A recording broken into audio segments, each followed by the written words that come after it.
We have reached the 10 o'clock hour. It is Tuesday, September 26th, and the Board of Supervisors of the County of Del Norte and the governing body of all other special assessment and taxing districts for which said board so acts is now meeting in regular session. Only those items that indicate a specific time will be heard at that assigned time. All other items may be taken out of sequence to accommodate the public and staff availability. Kylie, will you take the roll, please? Supervisor Howard? Here. Supervisor Starkey? Here. Supervisor Wilson? Here. Supervisor Borges? Here. Chair Short? I'm here. Well, if you would all join me in a moment of reflection.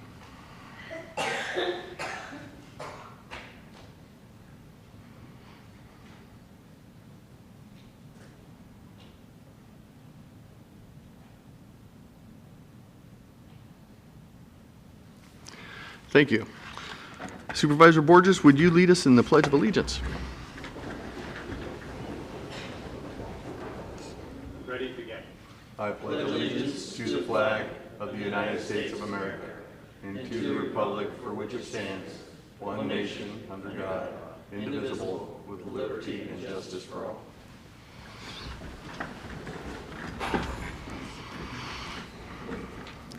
Do we have any new employees to be introduced this morning? Yes, Chair. And Board, we have one from Health and Human Services. Thank you. Good morning, Board. Good morning. We have interim program manager Katie Sanders is going to introduce a new staff for Social Services branch. Very good. Good morning, Katie. Good morning, supervisors. I'd like to introduce Monica Lando.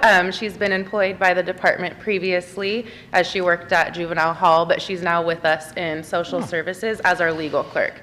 And we're very happy to have her. Very good. Thank you. Thank you, Monica, for being here. Appreciate that. Thank you. All right. Thank you, Katie. And that is our only one, Neil? Yes. Thank you very much. Do we have any actions to report out of closed session?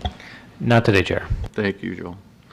Are there any deletions or corrections or additions to the agenda from board members?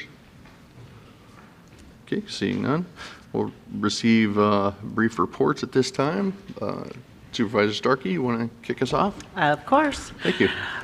So in the last couple of weeks, I have been really working on the Reaching Rural Initiative, and you're going to hear a little bit more about that later on today. So everything that I've been talking about for the last year should be summed up today, and I'm excited to hear from Cheyenne, our representative, on that.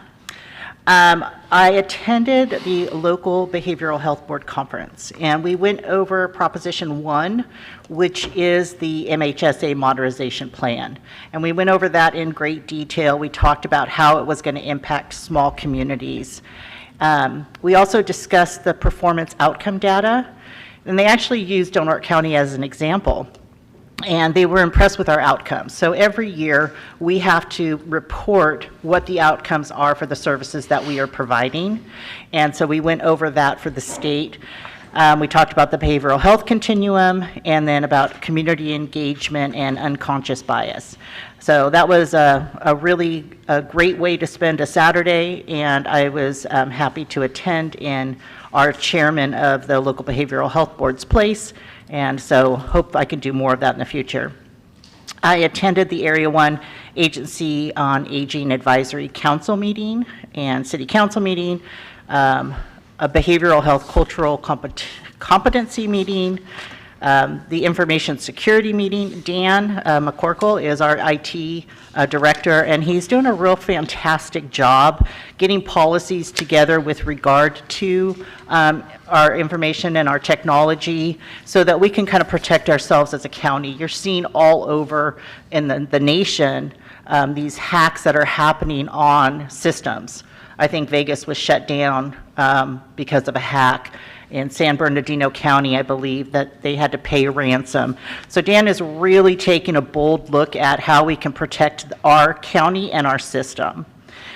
I attended the Chamber of Commerce board meeting, and yesterday I attended the Yurok tribal discussion, and it's how it was related to our elders and how Area 1 can help incorporate the tribal needs into our 4-year agency plan, which is going to be due next spring. Really, it's about working with our tribal partners to make sure that the funding that they're getting, the funding that we're getting, that we're putting it to good use that's going to benefit the entire community as a whole. So I had a great day yesterday with UROC leader Laura, our social worker Laura Woods, and I am continuing to hope continue those discussions in the future with other tribes as well. Thank you. Thank you, Supervisor Starkey. Supervisor Wilson, anything? First of all, we attended RCRC, myself, several of the other board members. Got some very good information. Some of the things that we bring back, hopefully we can implement here in Del Norte County that will benefit us as a whole, especially when we're talking about utilization of some of the fentanyl dollars that are coming in to try to limit and restrict some of the utilization going forward.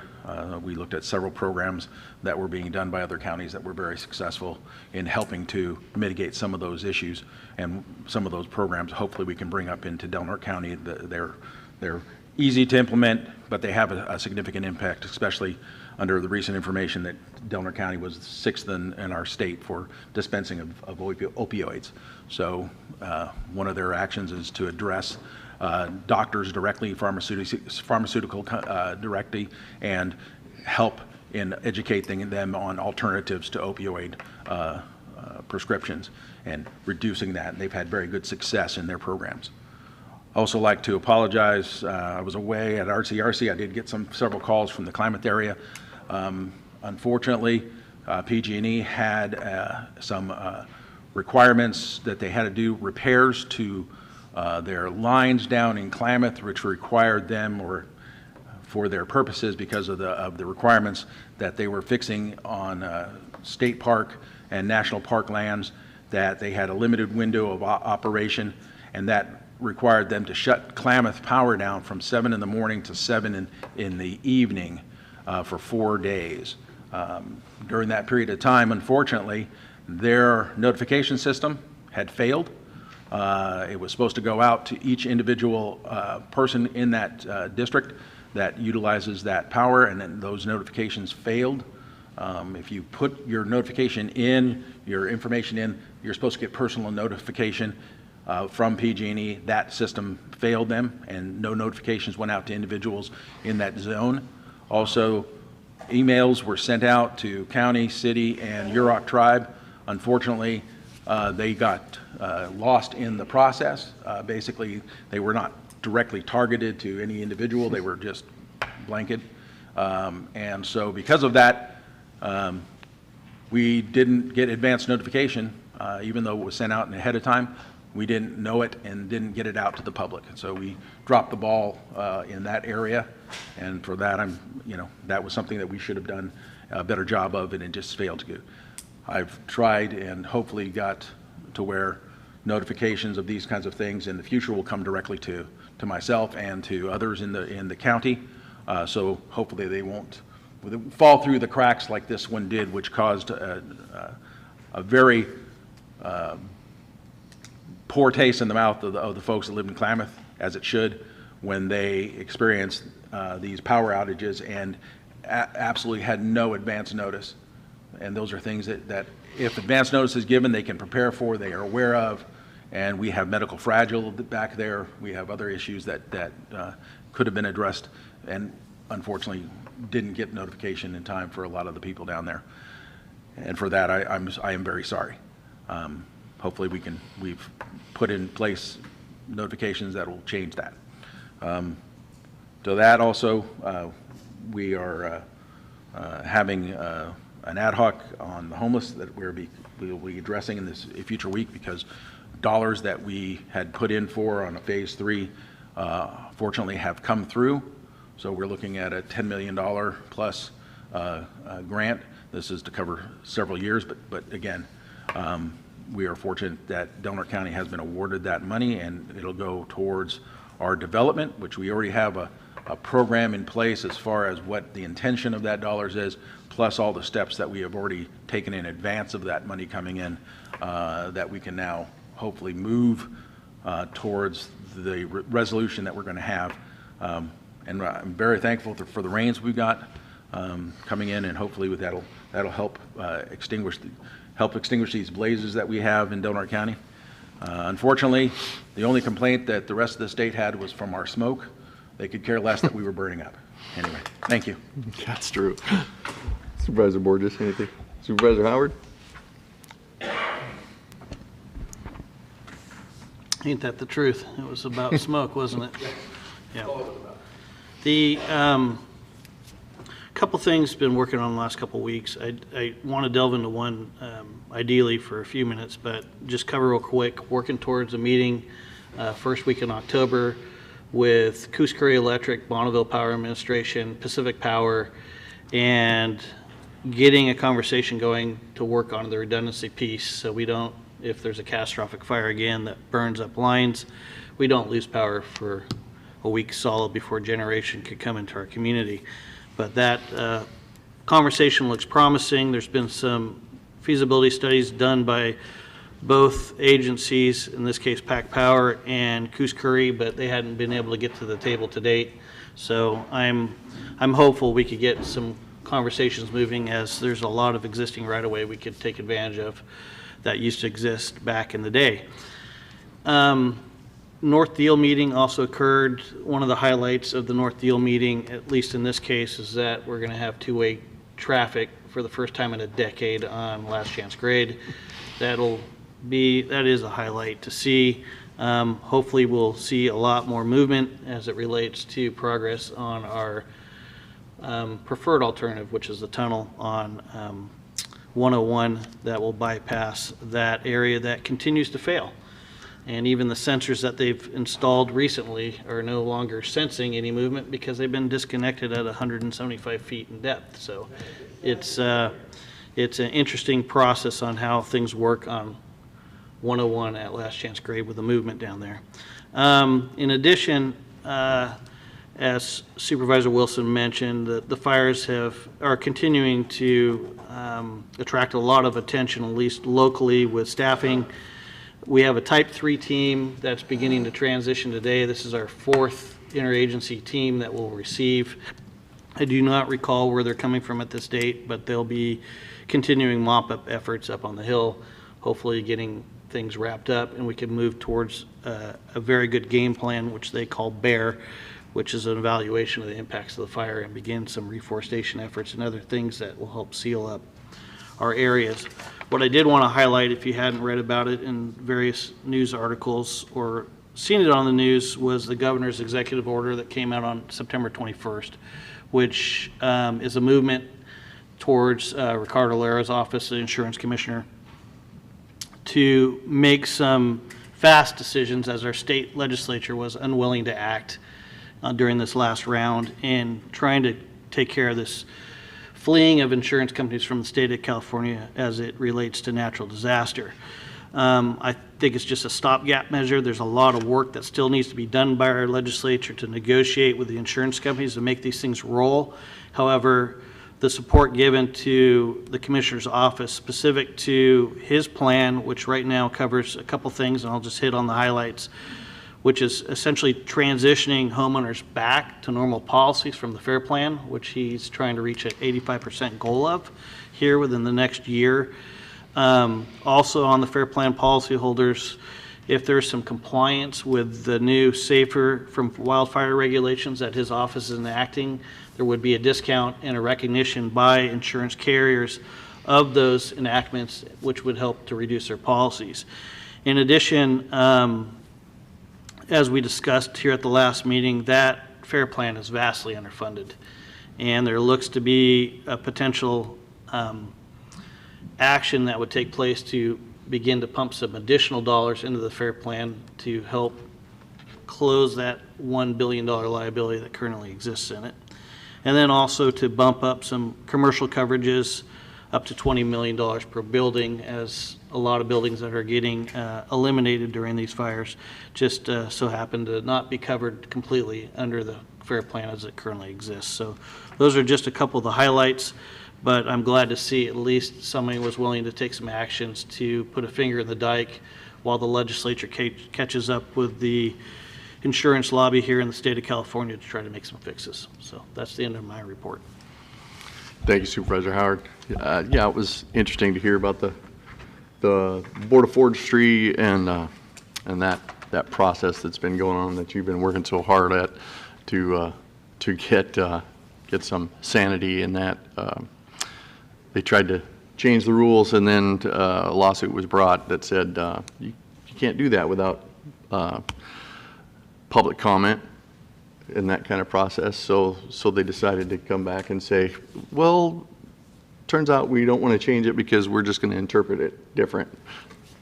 And turns out you can't do that either without a public process. So they've been stymied again. So hopefully we will, with our RCRC partners, keep making progress toward some sort of sane solution that can be palatable for both of us.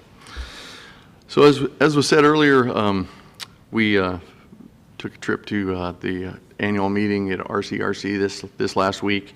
Had a couple of very engaging speakers. One was a guy named Kyle Warner.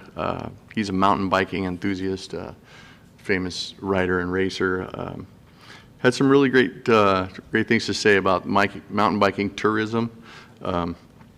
Growing up, he didn't have the best childhood. He didn't have a father in the house, and his mom was a drug addict. So he liked to get out of the house, and his thing was riding bikes. He was one of those terrible kids that rode his bike at the skate park when he wasn't supposed to, and got in trouble doing that. But he ended up being very successful in that career, and went on to kind of guide some entities in making mountain bike trails and creating an environment for tourism in a couple of cities that he highlighted in the United States.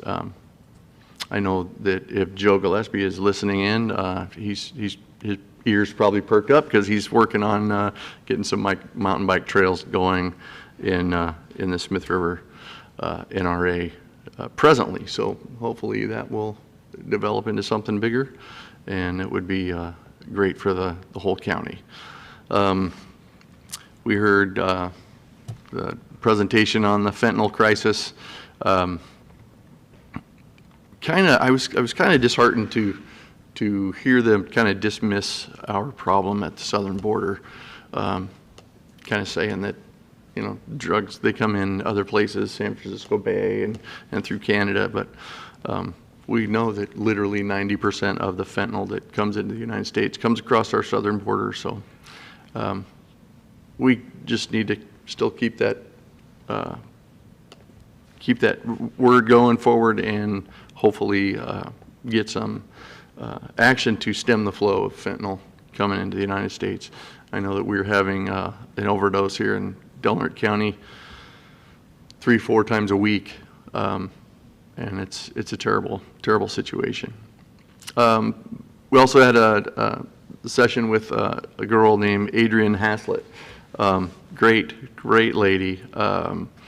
It's a name you guys should remember, Adrienne Haslett. She's a great speaker, great story of perseverance and tenacity. She was a world famous dancer and lost her left foot in the terrorist bombings at the Boston Marathon.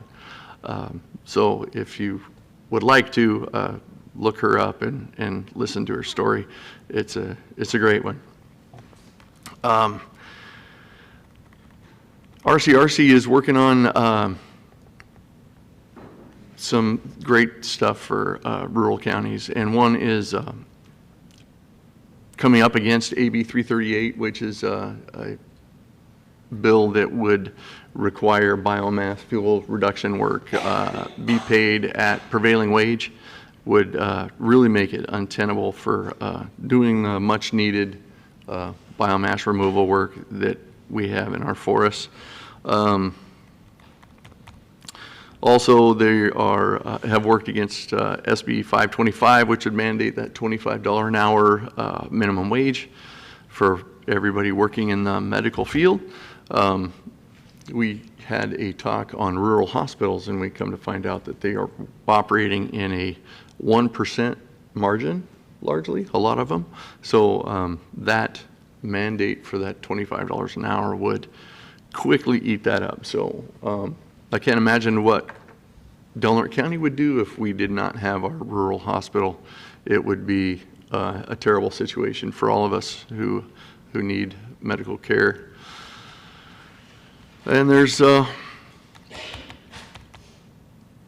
lot of other advocacy that RCRC does for us, and I want to just say that I appreciate that work that they do for us. Okay, so that is it for me. We will move on to the consent agenda at this time, and I will open it up for public comment.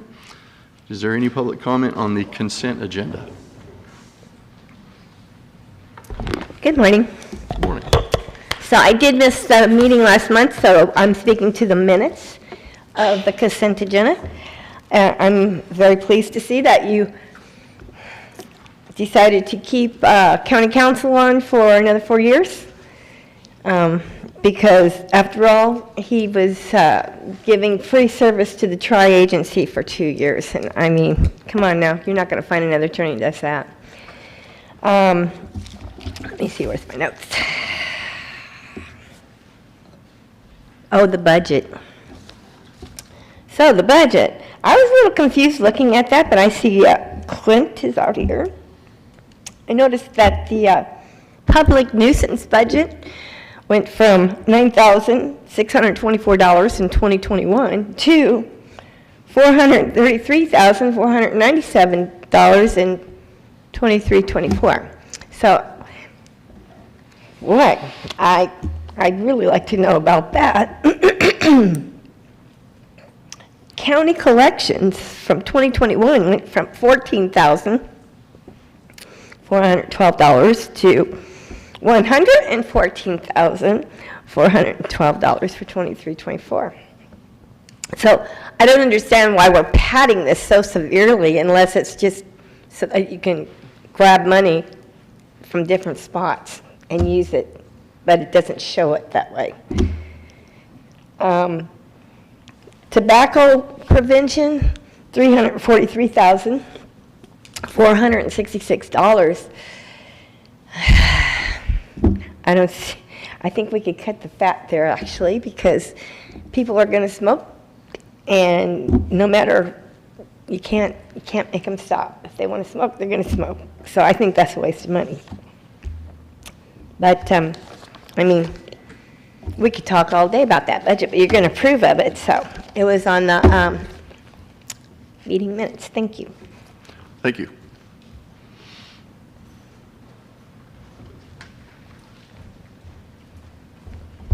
Good morning. Thank you, Chair. Morning. Good morning, Board of Supervisors. I keep thinking that I'm going to read one of these agendas and going to be pleased and won't show up, but I keep reading them, and I just wanted to come and encourage you guys to find your own influence. You know, we don't have to do what everyone else says you have to do or what's mandated, or you can try to represent your constituents. And by doing that, you can not approve some of the consent agenda. 13 items today. Number two, you know, you guys are talking about success and failures. You know, we haven't been very successful at caring for our aging population. You know, and are we celebrating this, or are we recognizing our deficiencies? Number six, environmental services. You're changing the contract and you're circumventing the RFQ procedure. It should be going out for competitive bid, but you signed, what, 9 engineering firms a few months ago, and now you can just have carte blanche and any project you want. Number 7, $1.92 million. Consensual. Where is Remy Vista? Any of you know? Where you? It's on 9th Street, corner of 9th and D. Is that where the contract?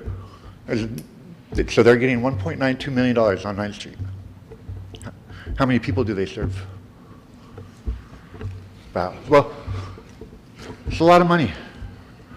Number 8, there's no price. I printed it, I didn't bring it, but it says the services are too variable. 2 government agencies. It's going from, it's an intergovernmental agreement from healthcare to Medi-Cal, but yet it's too variable? No price. How can you approve something with no price? Number 8, or number 9, the same thing. Services are too variable. We can't give a price. You're writing a blank check. Be responsible. Number 10, $201,000, more Department of Health and Human Services, lead poisoning. Why are they doing lead poisoning? That should be capital improvements or infrastructure. Why DHHS? 11, do not participate in the Bridge Access Program. More COVID funding. You know, keep giving, and you guys aren't doctors. Don't encourage more government health care. If someone has a problem on the vaccine, you should be personally held liable. Finally, don't approve number 13, $133,000 for the MHSA program. We were just talking about the last meeting. Governor's going to defund it or limit funding, but yet you guys are doing the opposite. So have a voice, make some influence. Thank you. Thank you. Is there any other public comment on the consent agenda? Chair, I have a hand raised online. Let's go ahead with that one. Robert, you are on. Hello, this is Robert DeRigo. I just wanted to comment on item Robert, 1. are you there?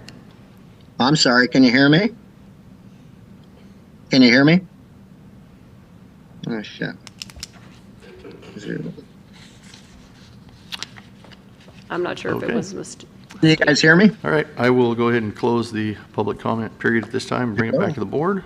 I'd like to at least have John Olson on item number 4, which is the temporary closure on Fred Hay Drive, to address a piece of this about the discussion summary doesn't really address how the homeowners in that 1.5 mile section of road will be able to access their homes beyond the detour turnaround areas on both ends of that closure on Fred Hay Drive. And I'm going to assume, but I didn't want to make the assumption that at least during that one-day closure, they were going to be able to access their homes on that section of road. So hoping he could address that before we approve it, but if anybody knows, I'd love to hear it.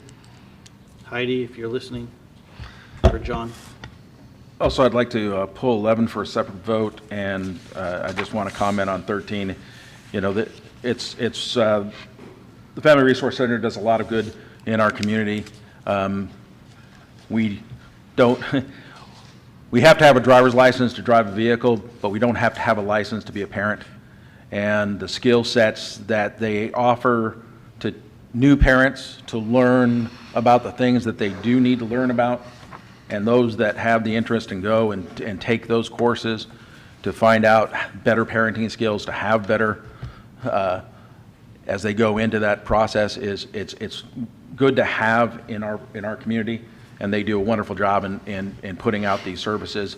I wish more people would take advantage of them, especially young couples, because it's an adventure, but it's not one that in raising kids, but they do provide with this dollars those programs to help train parents on some skills that are necessary that will help them go forward. Thank you. It's worthless. Gonna leave it as is? No, I'm going to pull it until Okay. we can address it. Okay, so we've got a request to pull item number 4 and 11. Is there any other items that the board wishes to address? Okay, seeing none. A motion to approve 1 through 3, 5 through 10, and 11 and 13. 12 and 13? That's what I meant. Yeah. Okay, so we're pulling 11 and 4, and that motion Second that is- motion. We have a motion and a second to approve all of the remaining items, barring 4 and 11. Kylie, will you pull the vote, please? Supervisor Wilson? Yes. Supervisor Borges? Yes. Supervisor Howard? Yes. Supervisor Starkey? Yes. Chair Short? Yes. And just so I don't forget, Supervisor Starkey, would you read the proclamation? I don't believe that anybody is here from Area 1, but they did ask us to put this proclamation on for Ageism Awareness Day, which is October 7th. It's a proclamation recognizing ageism awareness, and it's a proclamation by the Del Norte County Board of Supervisors. Whereas ageism refers to stereotypes, how we think, prejudices, how we feel, and discrimination, how we act toward others based on age. Whereas there are an estimated 7,258 older adults in Del Norte County over the age of 60 who are impacted by ageism. Whereas ageism toward older adults affects their health and longevity, financial well-being, and the economy of Del Norte County. Whereas preventing ageism in education, employment, housing, and healthcare will benefit all. Whereas recognizing that it is up to all of us to ensure that older adults are respected and portrayed as capable, competent, effective, and valued in all areas of society. Whereas ageism awareness and preventing ageism is beneficial to all citizens of Del Norte County by improving quality of life within our region. And whereas Del Norte County is committed to recognizing and honoring those observances that are dedicated to the best ideals of public services, and ageism awareness is one such worthy observance. Now therefore be it proclaimed that the Del Norte County Board of Supervisors hereby proclaims August 7th, 2023 as Ageism Awareness Day throughout the entire region of Del Norte County, passed and adopted this 26th day of September 2023. Thank you, Supervisor Starkey. Okay, we have surpassed 10:25, so I'm going to go to that timed item, and that is our general public comment period. Members of the public may address the board on matters which are within the jurisdiction of the board. If you are addressing the board regarding a matter listed on the agenda, you may be asked to hold your comments until the board takes up that matter. Please limit your comments to 3 minutes or less. Is there any general public comment? Of course. Thank you. Oh, what's this? Oh yeah. It's called Taxing Times by Howard Jarvis Tax Association. So, but look at this on page 3. What's this? Donna Westfall and Linda Sutter are HJTA Tax Fighters of the Year. Read it and weep, babies. Okay? I get acknowledged, and Donna gets acknowledged for the work we do here. Can't find that, thank you. Can't find that in Del Norte County.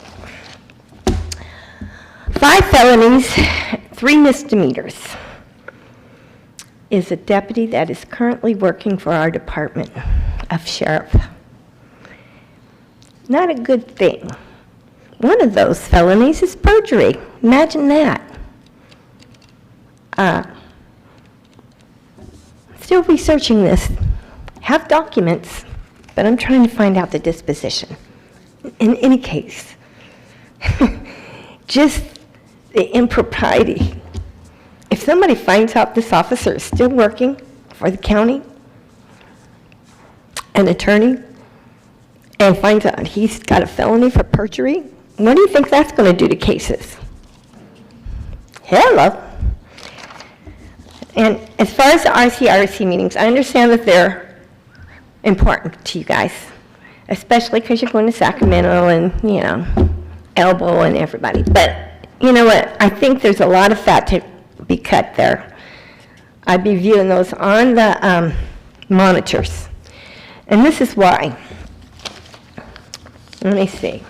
Darren, you were impressed by a gal who's a dancer and she lost her left foot, and by a bicycle enthusiast, and a report on the crisis of fentanyl. And I just don't see how that benefited the public, spending that kind of money. So Folks, you know, we need to tighten the fat a little bit. I know it's not your money, but it's taxpayer money. And there's no reason to frivolously piss it away. So, thank you.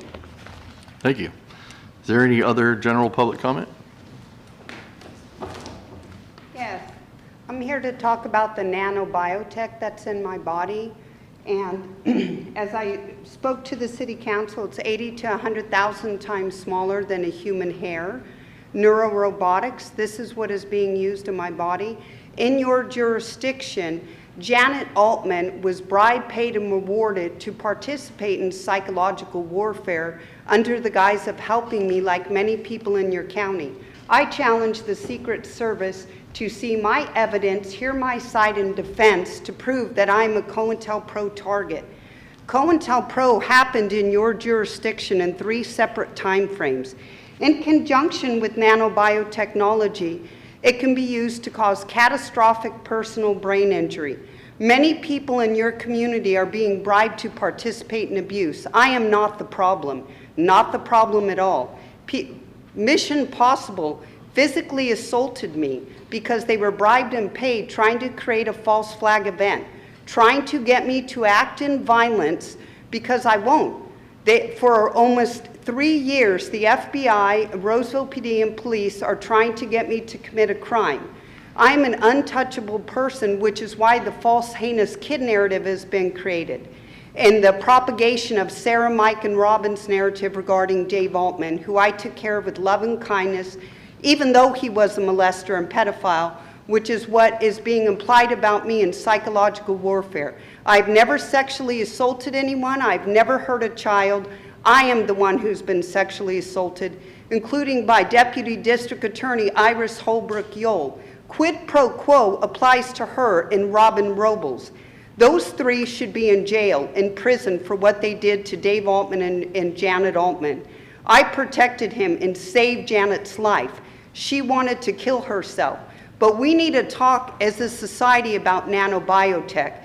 It can be used to commit long-term sexual assault and molestation against the target, such as me, and the reinforcement of the false narratives that occur with negative intrusive thoughts at the critical brain-to-computer interface crisis moment. What is going to happen with virtual reality? If any of you know about the Oculus lenses, where you actually feel like you're in that environment, I have used that. So these agencies can produce negative intrusive thoughts, record in BCI, and data can be sent to our individual neurons. You can feel this technology traveling in your brain regions. Children are participating in gun violence in your jurisdiction off Early Lane. The reason I was placed with Dan Honeywell is because to further propagate the child molestation theme. This topic keeps being reinforced by Mission Possible. And I have an excellent work ethic which is attacked. The things being said against me are false. And I would like to do a presentation because these issues are prudent and they're occurring in your jurisdiction. Your time's expired, ma'am. If you could Yeah, wrap it well, up. we need to talk about police rape, sexual assault, and molestation with this technology and include the FBI and federal agencies in that conversation. So I would like to request to schedule to do a presentation because that is prudent.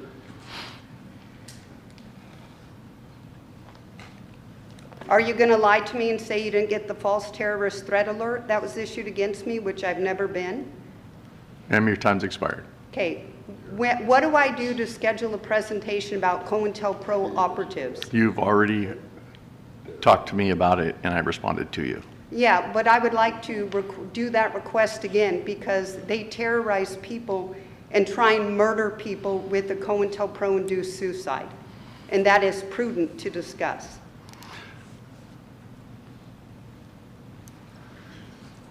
People are dying. People's lives are being destroyed. It's genocide. Ma'am, I've already addressed your request, And your I'm asking time for has another expired. request because your police are rapists and they use nanobiotech to do it. And so are the FBI and Fed agencies. That is prudent to discuss. I understand what you're saying. but your time's expired. Okay, so If you what would- do I do to get a meeting to do a presentation about COINTELPRO tactics and the extraordinary abuse and sexual violence by your police, the FBI, and Fed Intels? Ma'am, your time has expired. If you would Do stop you this, want another email? I want you to stop disrupting this meeting. I'm not so we disrupting can- this meeting. Yes, This your community time has is being expired and you're refusing bribed to sit and down. paid to participate in abuse. So I'll send you another email.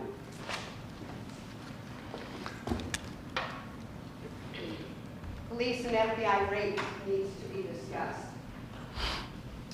Brain experimentation needs to be discussed.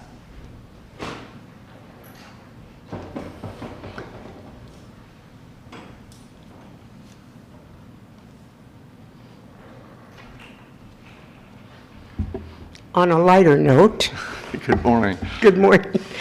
My name's PJ Esland. You've seen an email from me, and I had a response from your controller regarding my questions on the budget, except for one question. I am interested in finding out if you would consider a budget committee made up of the public, 5 or 6 members from the community who could come in, look at the budget in process with the budget team, not all the time, but specific meetings, ask questions.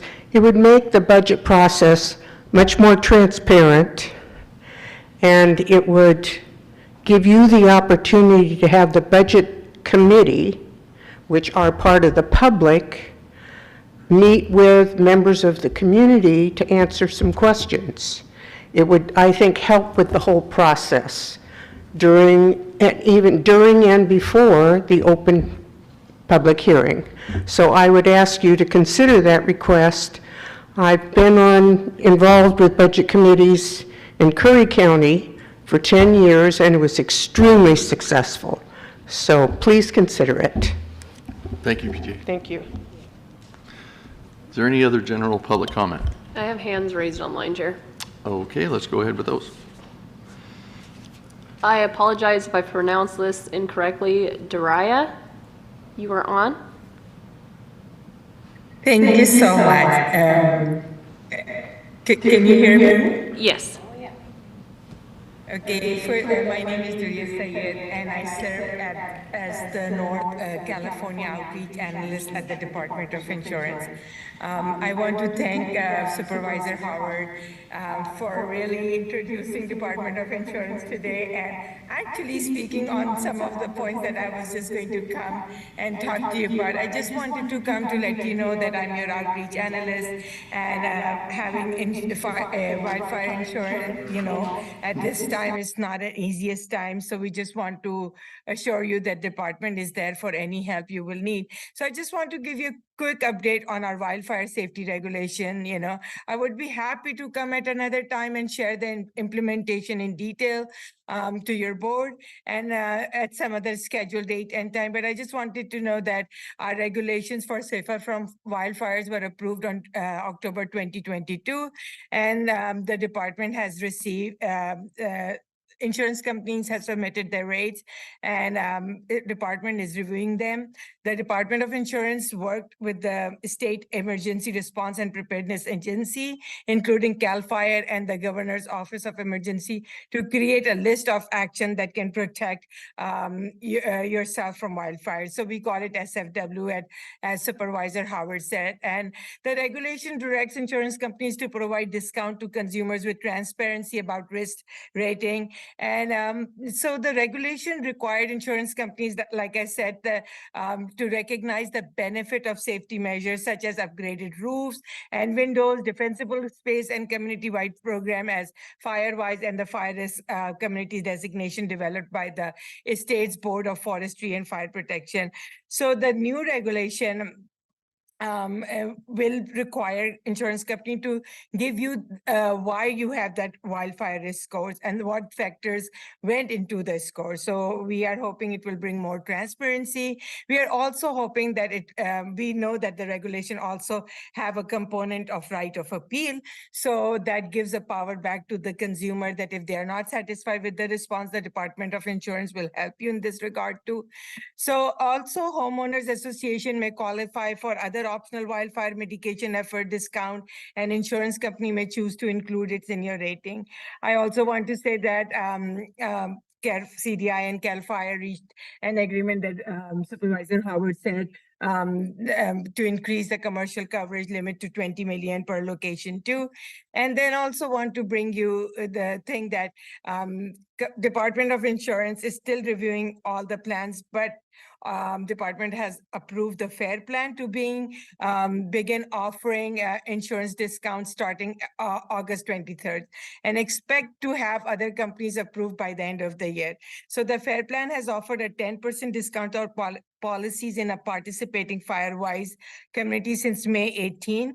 Now the FAIR plan is offering 2 more wildfire hardening discounts, one for protecting the structure and another for protecting the immediate surrounding, and that will be 10% and 5% respectively.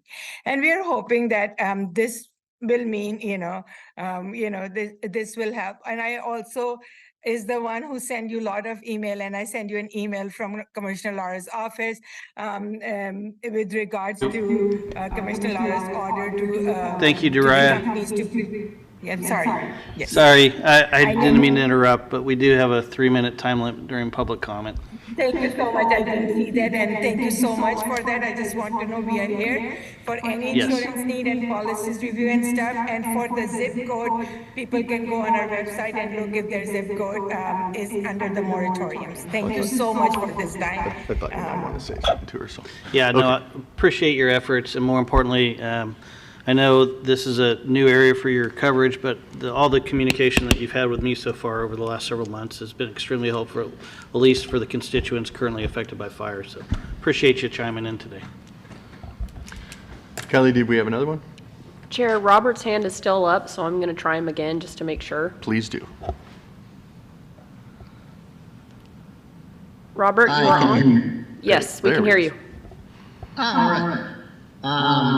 Yeah, I just wanted to tune in. Last year we had such a cool budget hearing. I know usually we've always just done the minimum legally required. And I'll talk about that a little bit when we get to that item, I guess. But I did raise my hand a couple weeks ago, and so it doesn't feel like a hearing, and I wasn't accepted. It feels like maybe it's the largest growth in our budget we've ever seen. And currently at like our little open door community clinic, they're not even taking new patients, even though they're medical funded and have a decent budget for it.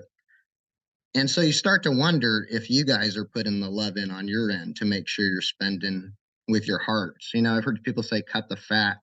I almost wonder if maybe convert it to protein. Maybe you guys don't believe in most of your budget. I've heard you say it before, your general fund's 40 million, and a lot of these other expenditures I know you don't really believe in.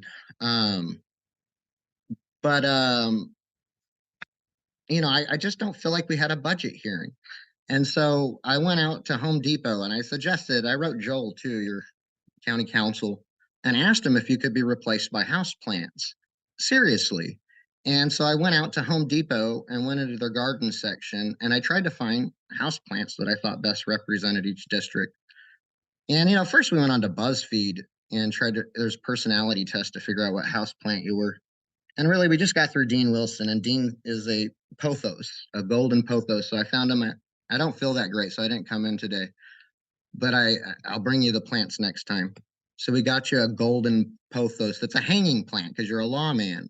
And Val, I got you a house plant too, and you're a law lady, so I got you a hanging fern. And it doesn't have to mean anything.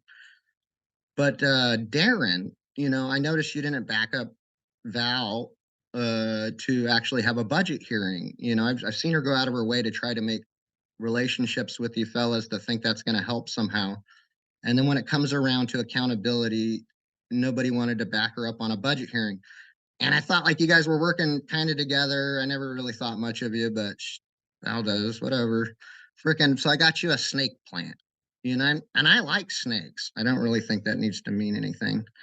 I got a Venus flytrap and I got a money tree. I got the money tree for Chris. And the Venus flytrap doesn't even have to mean anything. I don't really know you, Joe.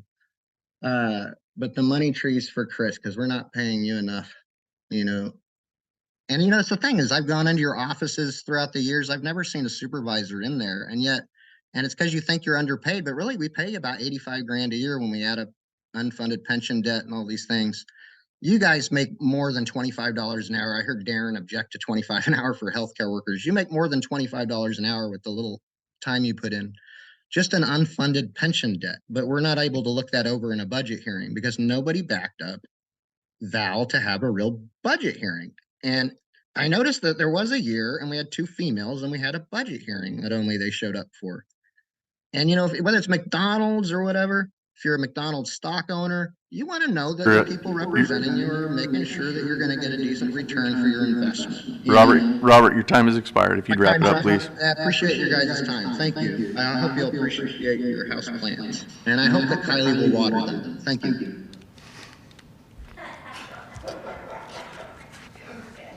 Okay, is there any other general public comment?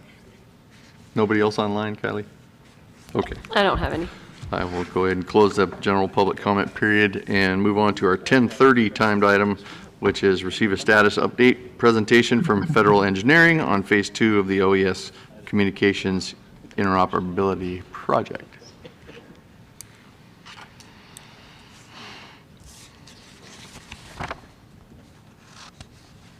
They're participating online via Zoom, so it might just take a minute to get everything. Yeah, I just want to, can I share my screen? Do you see that? I don't see a screen at the moment.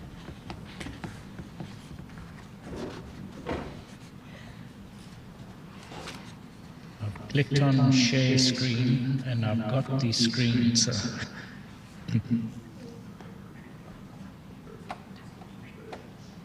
Is there anything you need to do to enable it, or?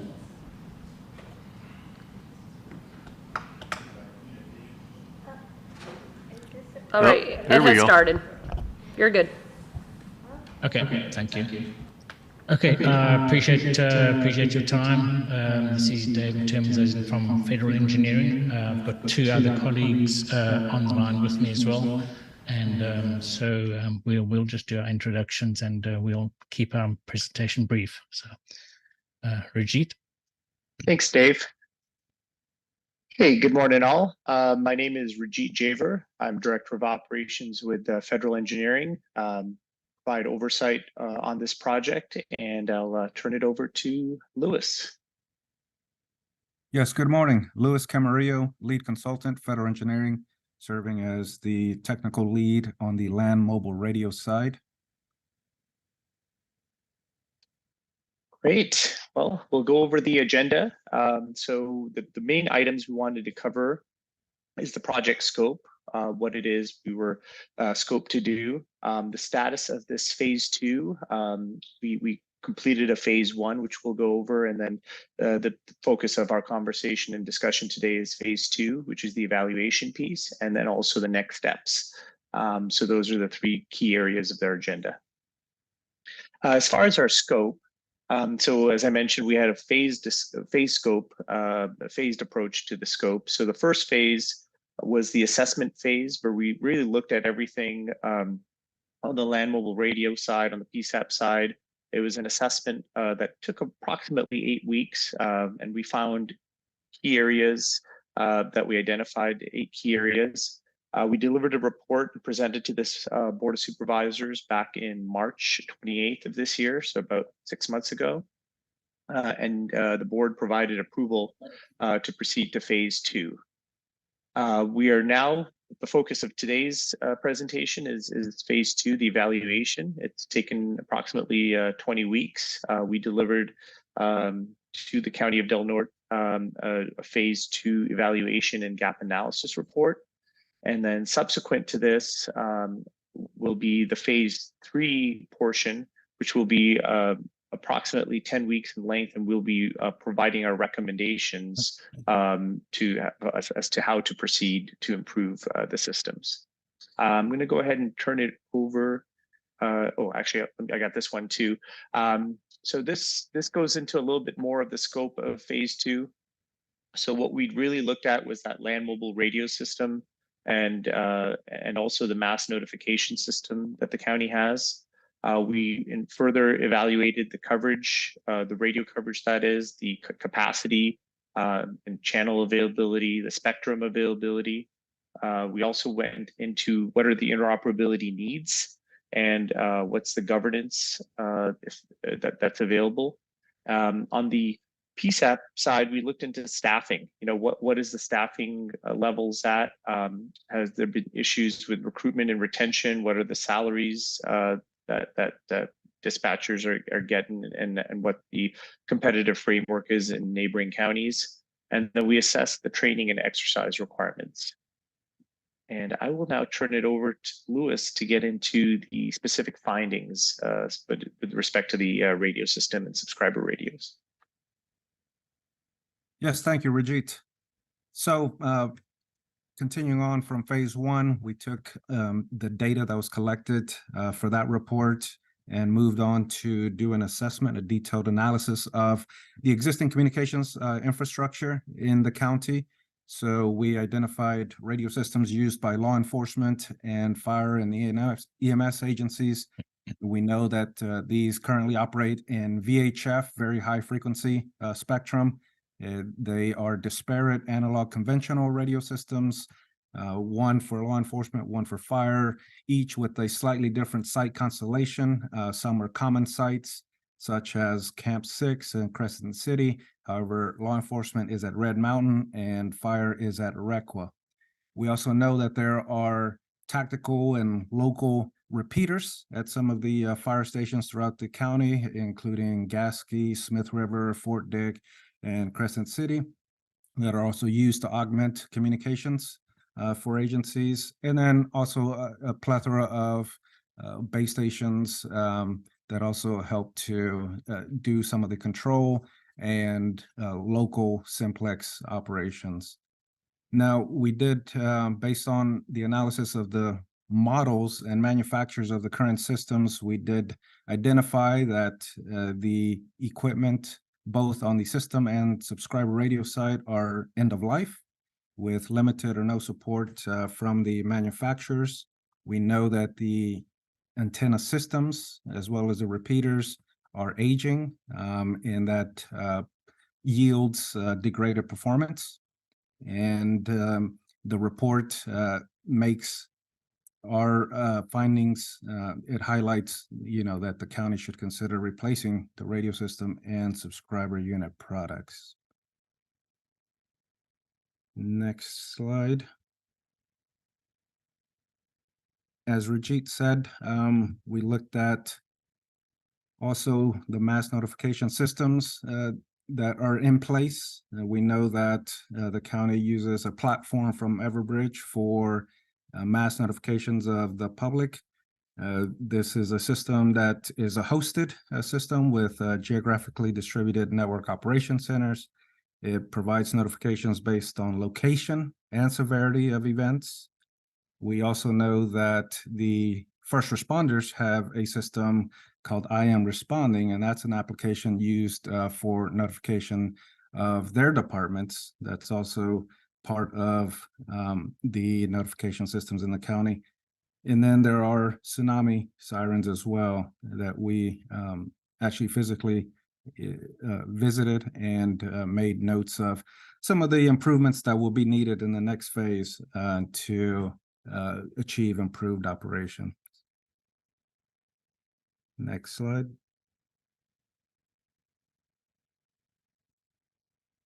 Based on the information of the existing system infrastructure, a review of FCC licenses, looking at where the antennas are on the tower structures, what the exact frequency bands are, etc. All of the technical data was used to produce coverage maps of the existing systems. So we provided in the report maps that include mobile, portable, and in-building coverage, both for sheriff's office and fire agencies. We did, as part of phase one, identify from the stakeholders areas of poor or inadequate coverage, and we saw that the propagation studies reflect that in the graphical illustrations of the propagation studies.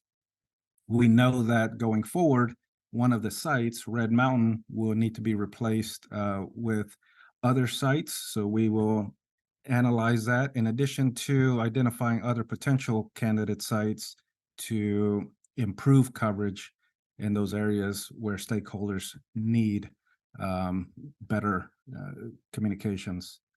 So we also looked at capacity, meaning the ability of the system to support the number of users on each of the systems for fire and sheriff. So, and the feedback was that on a day-to-day basis, the system capacity is adequate. However, during large events, incidents, you do run into channel congestion issues. So we will need to look at what additional frequencies can be added to augment the system to support all of the agencies, as well as a growth factor, and as well as adding sites to the system for that coverage improvement. But we will need to look at possibly sharing or pooling the VHF frequencies to come up with a new frequency plan, and or look at other frequency bands depending on the capacity analysis, depending on what the channel requirements are when we get to phase 3.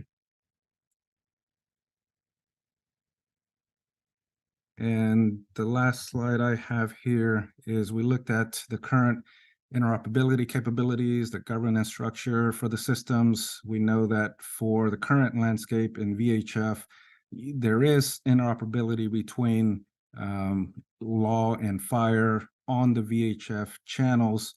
However, we did document the need for improved interoperability, especially with tribal agencies, especially with agencies in the region that are already moving to Project 25 or P25 digital technology.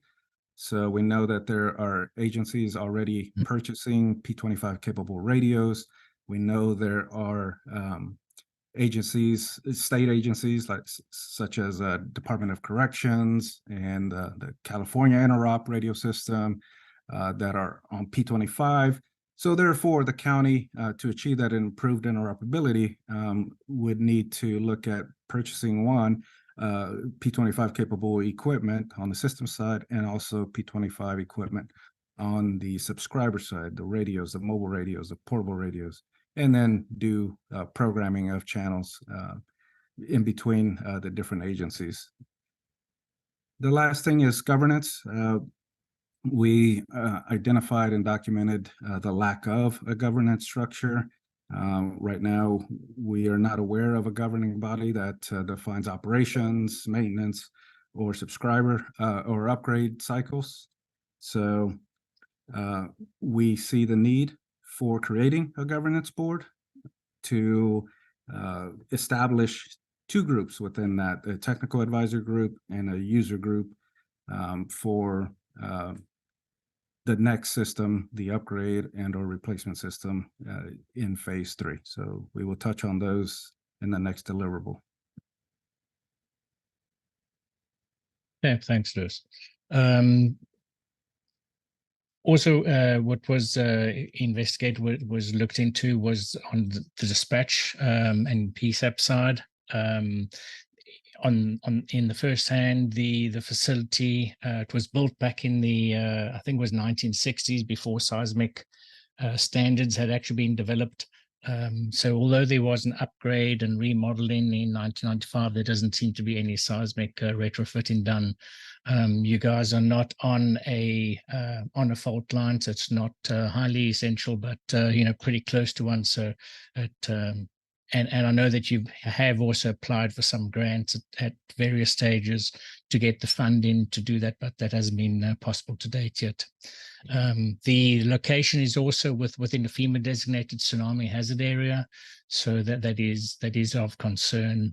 And then the last key item that we identified was, the dispatch center is small, little room for expansion, as the number of users on the system grows and the call rates and that increases. So those were some issues that we had identified. Moving on to staffing, sorry. So during when we had two colleagues that were on site at the beginning of the year, and at the time staffing was identified as being understaffed, but I do believe that since they have gone through a hiring process and added 2 dispatchers to the team, so that is good. I think based on the current call rates, it looks like it's still 1, maybe 2 at the most dispatchers understaffed, underutilized. So it may just put a burden on the current staffing, so may put a strain on them. The salary scales we've collected from the county has been included in the report and does appear to be low across other regions compared to other regions. So it would get challenging to attract applicants from nearby areas to the county. So that is an area of concern. So. And then the last section on the dispatch side was just on the actual technology, was that the state is funding all the upgrades needed for the NG 911 system. So that is good.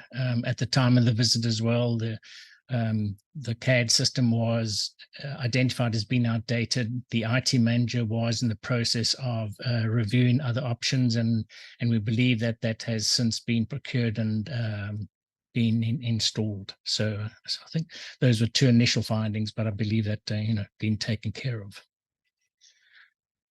So so just to summarize where we go from here. So those were, let's call it initial findings. We'll develop those initial findings further into recommendations. We'll come up with a full list, share that with the county, and then prioritize them.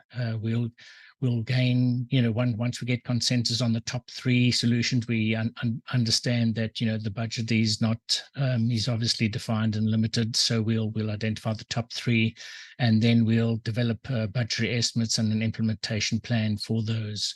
We will assist with searching for grant funding sources, and if any are available, we will submit applications with county support and assistance. Our target is to have this report completed by just before the Thanksgiving break, and I believe the next board presentation, I believe the only board meeting is December 12th. So that's our target to give you the final report and implementation plan at that stage. So. Okay, that is all from us. Appreciate your time. If there's any questions, we can take now, or they can be presented back through Deborah and Christina, who's been working with us. So appreciate your time. Thank you.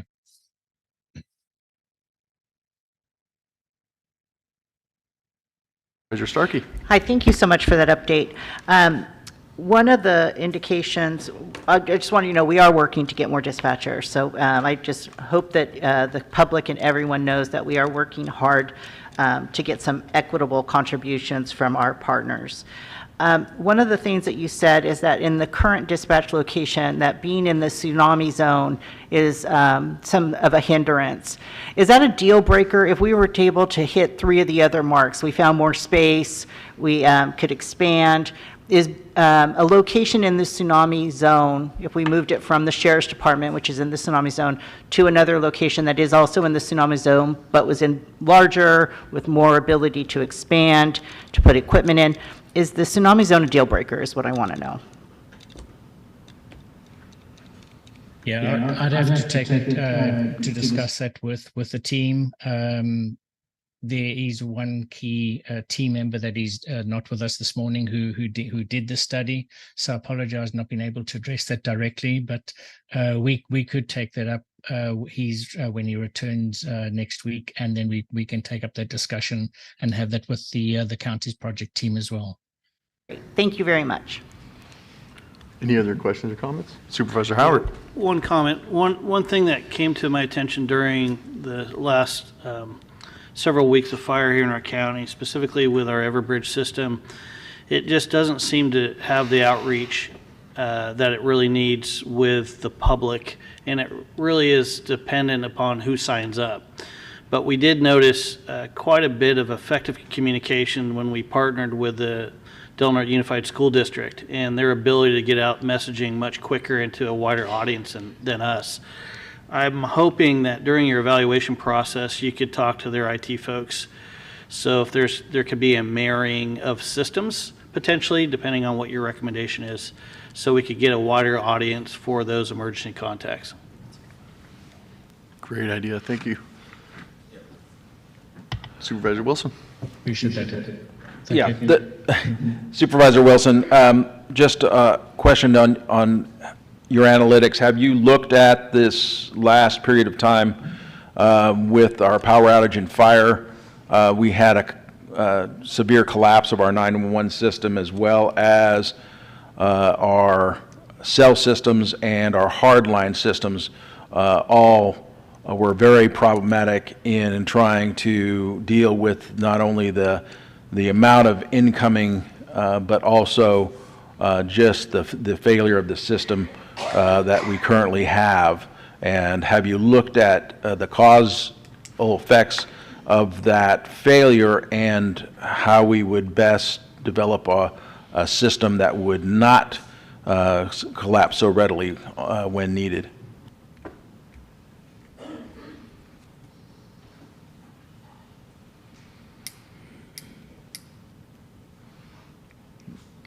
David, are you still there? It shows they're, Yeah. he was just muted. It shows they're all online Oh, still. okay. All right. Just wanted to make sure you heard that, David. That's all. Yeah. Sorry, I did. Yeah, I was double muted. So we'll take note of that, and we'll discuss it with the team as we move forward. Good. We did identify issues with the tsunami sirens, so there are a couple of issues there. So we do need to do some work on that part as well. Okay. Well, again, thank you, David, for that. I guess we'll open this up for public comment. So if you'd stay on and listen just in case, I'd appreciate that. Is there any public comment on this presentation? Yes. When we had this recent catastrophe with the fires, there was about a 4-day, 5-day period where the county system, where you were trying to access information with regards to when the power would be resumed, what was happening with the fire. In a lot of respects, we would call a number that we were told would provide us with that information, and the system didn't work. And so it made it very difficult for individuals in the community to make any kind of effective decisions based on the fact that the county Office of Emergency Services totally failed us in a lot of respects to give us information in order to make sound decisions as to how to, basically proceed in light of the fact that we were missing power over the entire county.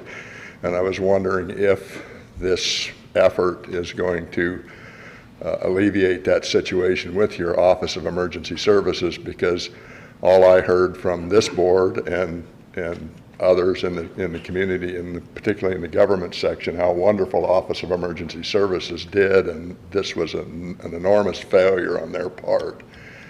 And is this system going to be able to correct that clear deficiency in that effort by, or rather lack of effort by, Office of Emergency Services? I mean, the person that was in charge literally could not give us any kind of functional information from Tuesday all the way through to Monday the following week. And it is really a sad commentary on how we view the effectiveness of Office of Emergency Services from the standpoint of the board. Thank you. Thank you, Sam. That is a good question. We can take note of that. And David, I don't know if that would intermingle with your efforts either. Maybe Neil could consult with you on that. I don't know. I know that was an issue, but we'll try and get that worked out. Yes, sir. Good notes, good questions. Thank you. Thank you again, Chairman. I was just wondering if you guys knew the contract price for this and if you learned anything new in this phase 2. And if, yeah, it's been successful. All we're going to get out of this is a recommendation.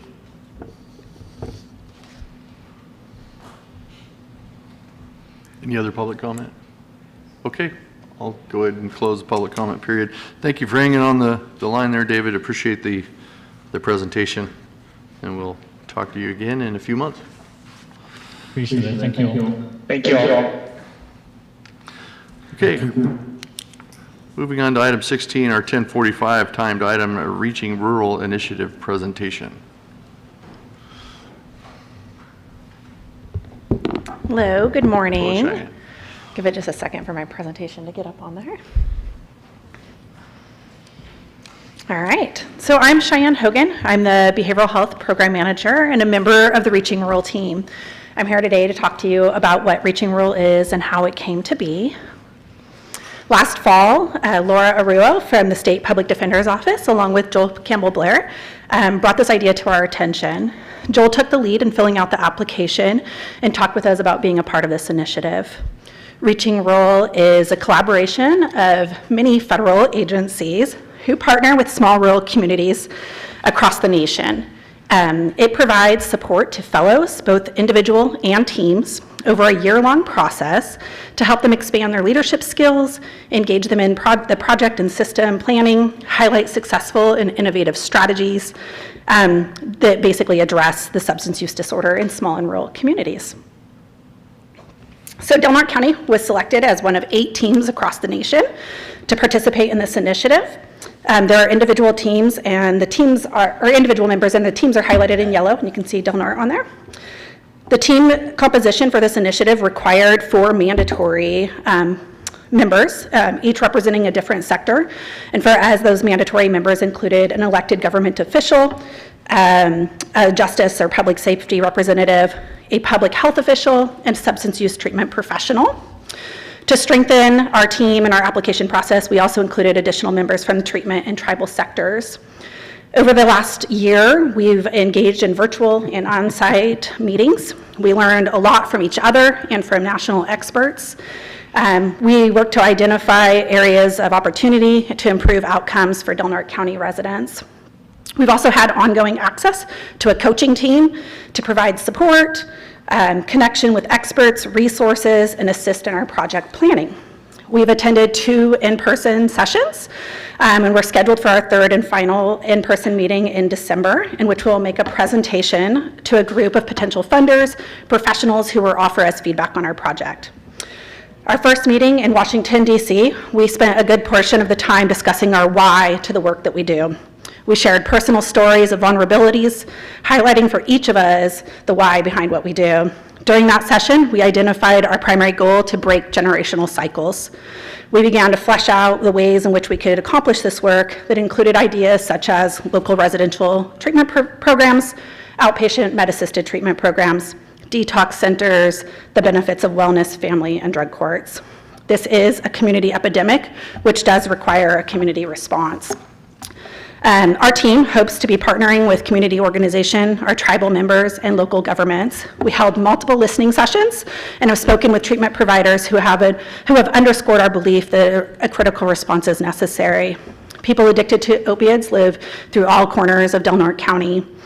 Barriers to obtaining treatment include a lack of transportation and the time to travel to a brick and mortar location. The Reaching Rural team has chosen mobile med-assisted treatment as our project in order to provide the necessary treatment from the Oregon border to those in the Klamath area. The opioid epidemic has hit Del Norte County somewhat later than the rest of the state. However, the data we see is staggering. The next slide, you will see that Del Norte County had somewhat static numbers until 2021, where we shot up, and we're seeing record number of overdoses in our community.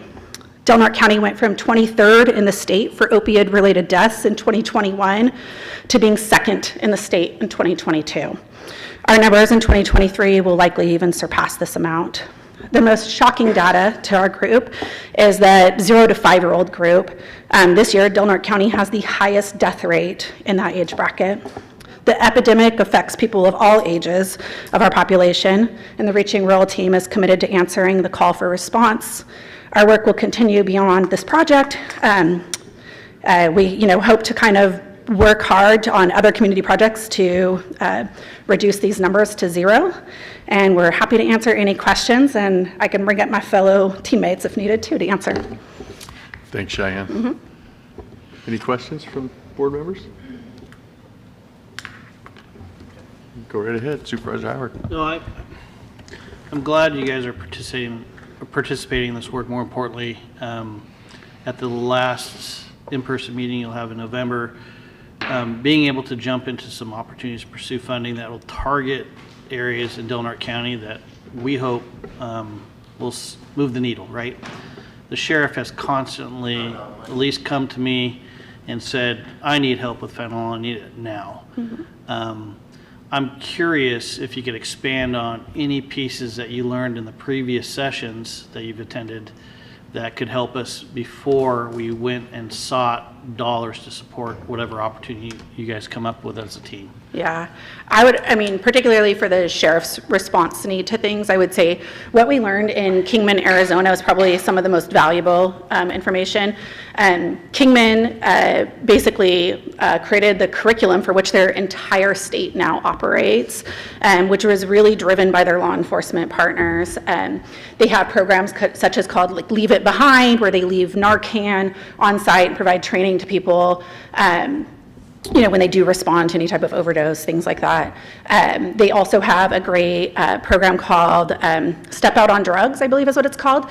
It's a community event that's a huge, barbecue in their community that has many, many partners, much kind of like a health fair would or something like that. But they have just really, really great efforts in their law enforcement division into these things, which was really phenomenal in my opinion. They're definitely committed to addressing the opioid epidemic in their community, and they see those people kind of going down those major interstates, and so there's a lot of drug traffic in their area, and they've really been able to combat that through this process. So I would say that was one of the most educational pieces to myself. Very good. Supervisor. If I could just add, though, to Supervisor Howard's question is, how are we going to partner with law enforcement to really bring this to be a good solution for our community? And we do believe that the mobile medication-assisted treatment is beneficial because there's so many barriers now for people to go and get the Suboxone or methadone. You have to go to Humboldt County, and that's daily. You have to go to Humboldt County. So you're taking out all the time just to travel down there, and get the medication. By having that here locally, we're hoping to reach more people, and so that more people will be on these inhibitors and various treatment so that they could stop using opioids. Opioids are so highly addictive. It's not like something you can stop cold turkey, like in the day. If you wanted to stop drinking, you'd do your sweats and you'd get through it. Opioids it's a whole different beast, and I think Jackie is going to be talking about the opioid settlement funds too, and just to see that this is just such a growing problem throughout the nation, and rural communities don't have necessarily the same resources. So this was an opportunity for us to partner with some national resources to be able to bring this information locally. Thank you. Yeah, I was hoping Supervisor Wilson would touch on that piece from RCRC because Yeah, one of the pieces, components that was done by the presentation program was a intervention into prescription drugs, and they went directly into and talking with the pharmacies as well as the doctors locally because of their efforts, and they have a presentation and a program that they do, and it's had a significant impact in reducing the prescribed opioids, which are very problematic.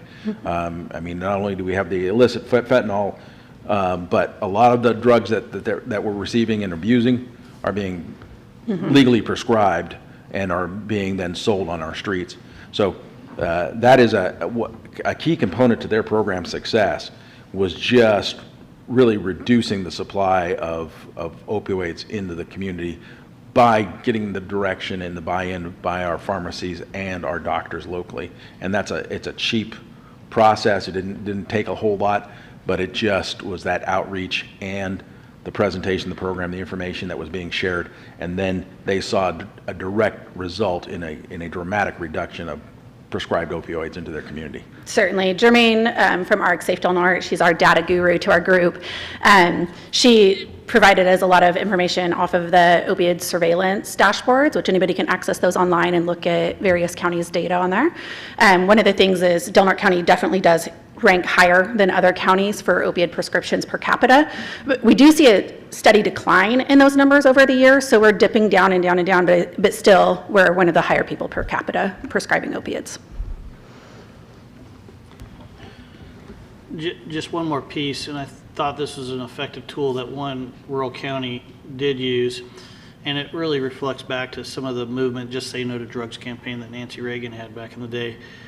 They put a face with a name, and they did an identifiable name, sought permission from the family member that essentially passed, and it was a youth that folks in the community could rally around. And our community is small enough to, if we had a media campaign that was significantly bolstered by either grant funding or allocation from this board, I'm curious if you heard similar type approaches in the communities you visited. Yeah, there's some statewide efforts being done into that. Shatterproof is an organization in which many counties are kind of opting into as a centralized space to have information and resources about substance use programs.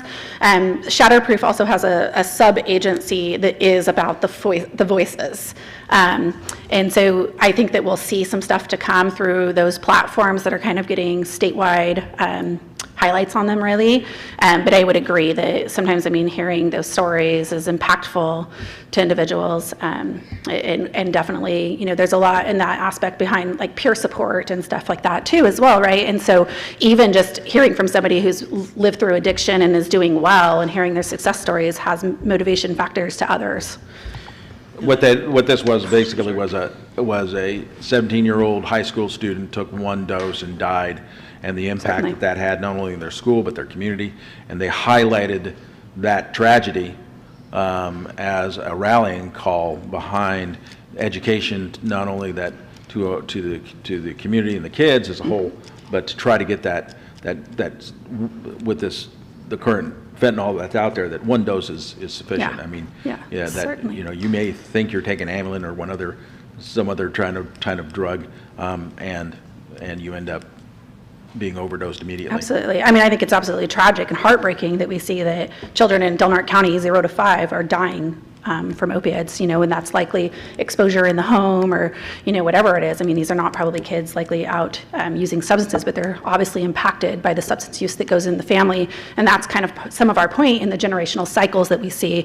We often see that this is a generational cycle type of, issue around substance use, and really trying to look at the family as a whole. And definitely, I think that we were all kind of rather shocked to see that we had children in this community die because of opiates. One more question. The data didn't touch on a demographic breakdown, specifically by race. Are you gathering that data? And if you are, where are we seeing it the most? Yes, on the surveillance dashboard, it definitely does have that data. And I think what we're seeing is in the Native American community and then Caucasian white community. But Native American has a much higher prevalence rate. Thank you. Mm-hmm. Anything else? Cheyenne. All right. Oh, Supervisor I Gordon. just waiting my turn. I was just curious, could you give an example or a scenario on the mobile unit, specifically like what a typical call was going to look like, What's the response to it, and how is that going to help this opioid? Yeah. So right now we have a contract with Aegis Treatment Center in Humboldt County. And so we did have a meeting with a member of their team to talk about like what would a mobile unit look like? Is that something that their treatment center can provide to our community? So we're in talks with them about that. Our vision for it is this is a, you know, a mobile clinic that could come to Del Norte County and, you know, on a single day hit multiple areas. So, you know, be able to stop in the Klamath area and provide treatment, be able to stop in Crescent City, be able to provide treatment, Smith River. Some of our kind of more areas where when we look at opioid overdose data, we see it most in Smith River, Crescent City, Klamath, but certainly could, you know, go to other rural areas in our community like Hyuchi, Gasky, et cetera. So that's really our vision for this, is that.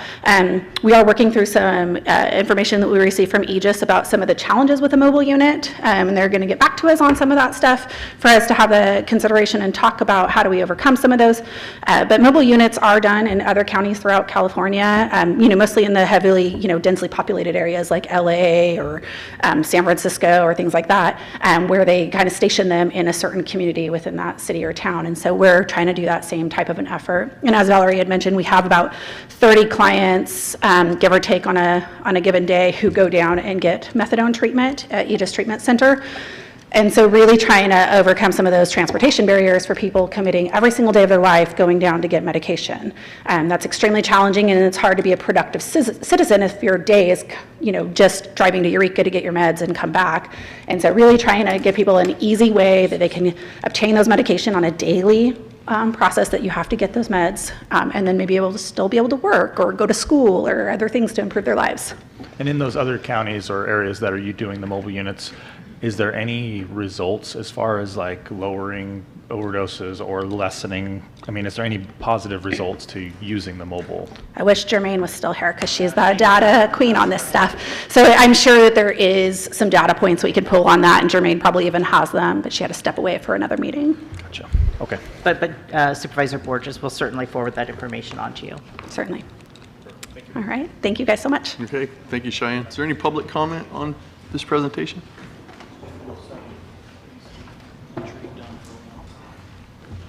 Thank you. That was very informative.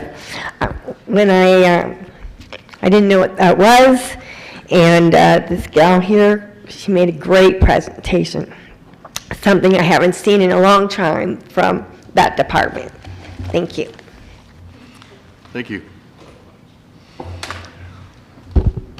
Thank you again, and yes, that was a good presentation, Cheyenne, and appreciate Cheyenne. She does a good job, and we've had some good conversations, you know, about the state of things, and you know, it seems like we're just like hyper vigilant, right? We want to help everybody, we want to save everybody, we can do it all, but we really can't save everybody sometimes.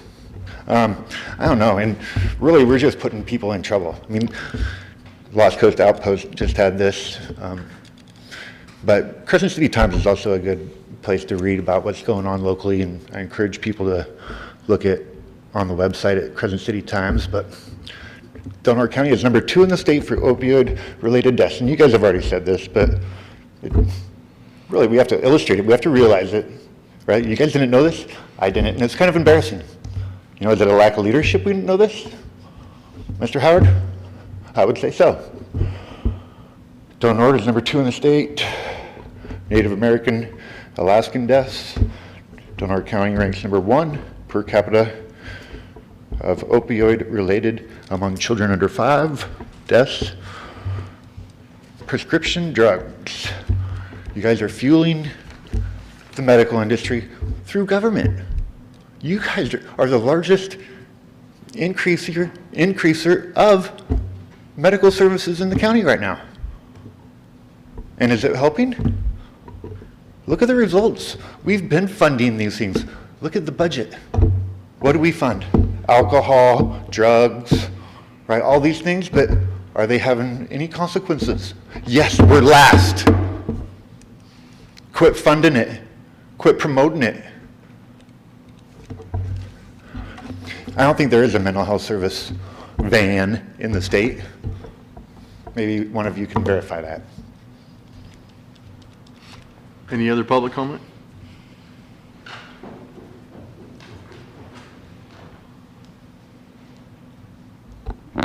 Norma Williams, resident of the county.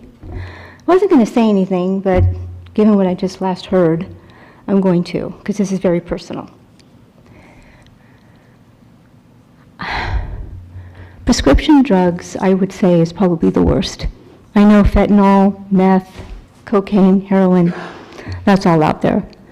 But when you're looking at prescription drugs, that's the worst in terms of drug addiction. Mostly when you're looking at Oxy. I don't think I need to tell anyone what Oxy is.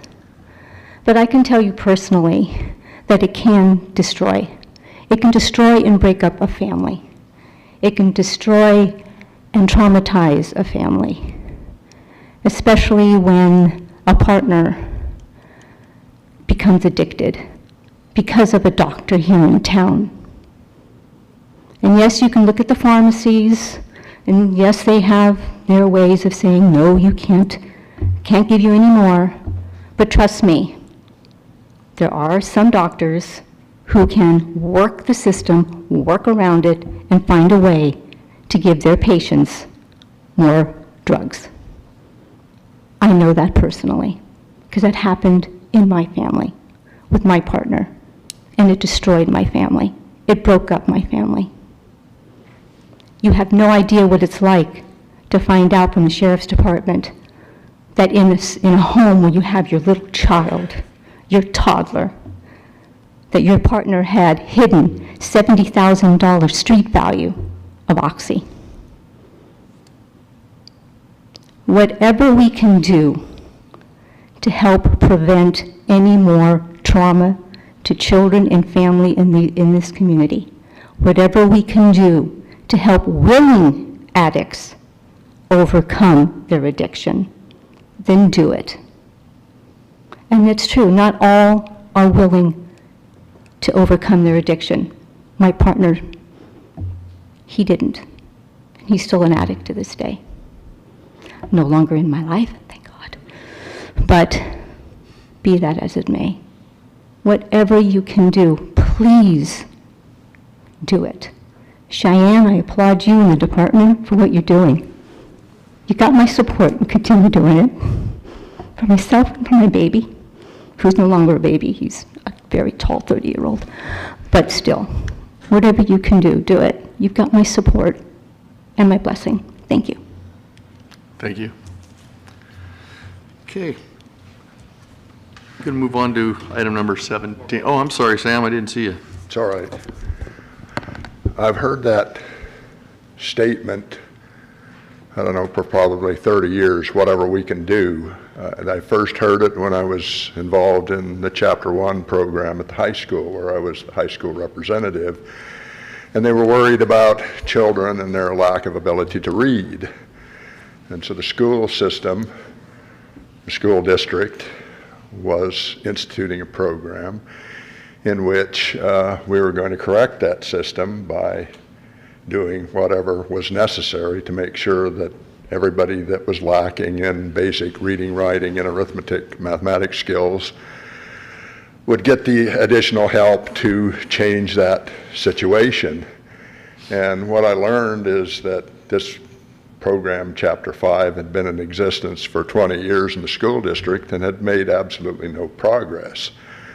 What I hear constantly from this board is that you're willing to do whatever it takes to solve a whole range of problems, one of which is currently the hot topic dealing with opioids. But it seems like whenever we have this attitude of doing whatever we can do rather than making sure the people who have the problem do whatever they can do first, we continue to have this issue where the problem continues to escalate, continues to grow, and it never seems to get solved. We spend more and more money, we spend more and more resources, and we end up with a bigger problem. So, I mean, I can appreciate the fact that Ms. Williams has had an issue with opioids, and I can appreciate the community has a problem with opioids, but the focus, rather than be to whatever the government or whatever the local government, the state government, the federal government can do, is what can these people who have the issue do to solve their own problems initially before the government steps in and tries to do whatever they can do to solve the problem. I think that probably that's a better solution than to just simply throw money at the wall, throw resources at the wall, and hope something sticks. Thank you. Thank you, Sam. Okay, go ahead and close public comment on that one, and then move on to item 17, our 11 a.m. timed item, receiving a presentation for opioid litigation. Good morning, Jackie. Hello. Did it come up? So for anybody out there that doesn't know who I am, my name is Jacqueline Roberts, and I'm the Assistant County Counsel. And I'm going to talk about the opioid litigation that's been going on, that our county's been actively a part of since 2018. So I want to start off with how we got here. We kind of already talked a lot about it, but just want to give some statistics nationally. By 2010, there was enough prescription opioids sold in the U.S. to medicate every U.S. adult with 5 milligrams of hydrocodone every 4 hours for 1 month. That's an outrageous statistic. By 2011, the Centers for Disease Control had declared prescription painkiller overdoses at epidemic levels, and that was based in part because the death toll had tripled in just that decade, and there was over 40 people a day dying nationally. Let's flash forward to 2016. Overdoses killed roughly 64,000 people in the U.S., which was an increase of over 22%. And from 1999 to 2021, there was nearly 645,000 people killed nationally due to opioid-related overdoses. And let's look at this. 2021, we have 220 people a day dying. So that's how we got to where we are. As you can see, within the last decade, there's been a huge increase in deaths. And this is very much connected with fentanyl. Fentanyl coming into the communities has caused the death rate to skyrocket. As far as the state goes, in 2015, there's about 4,000 emergency department visits due to opioid overdoses. In 2016, we had about 2,000 Californians die. Between 2019 and 2021's, the opioid deaths spiked by 121% just in the state of California.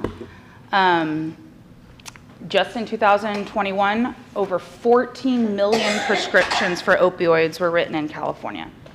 And in 2021, California reported about 7,200 opioid-related overdose deaths. And about 3/4 of those were due to fentanyl. And let's look at 2021. We had over 21,000 emergency department visits related to opioid overdose. So those numbers between 2015 to 2021, unbelievable. Again, this tracks with what's going on nationally. And then Del Norte County, we talked a lot about what's going on in Del Norte County. Just between 2019 and 2021, we saw a 264% increase in deaths related to opioids. Just in 2021, we had over 17,000 prescriptions written in this little small community. And we talked a little bit about whether or not we're number one, number two per capita death in the state. The number one for last year was Alpine because they had 1 death. They have such a small population, it kind of skewed the numbers. So when you really look at taking that outlier out, we're number one in the state. With per capita for 100,000 people, 125.5 people dying. The next county is Lake County with 76.3. So that shows how different and how out there we are compared to what's going on with the rest of the state. And I think, probably the most shocking number for me is the fact that we're number one for children 0 to 5.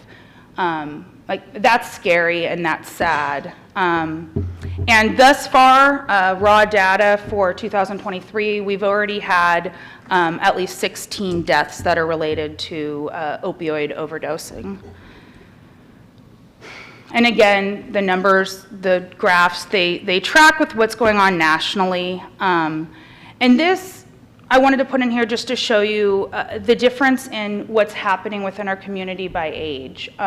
Just in the last year, you see the numbers skewing much towards the younger populations, and that is directly connected with the fentanyl that's coming in, and it's being laced within the pills that are going out there. And so it's a huge problem. It's a huge problem in our high schools. It's a huge problem with the younger populations. So that's how we got here. You know, we see what's happening, and where did this all come from?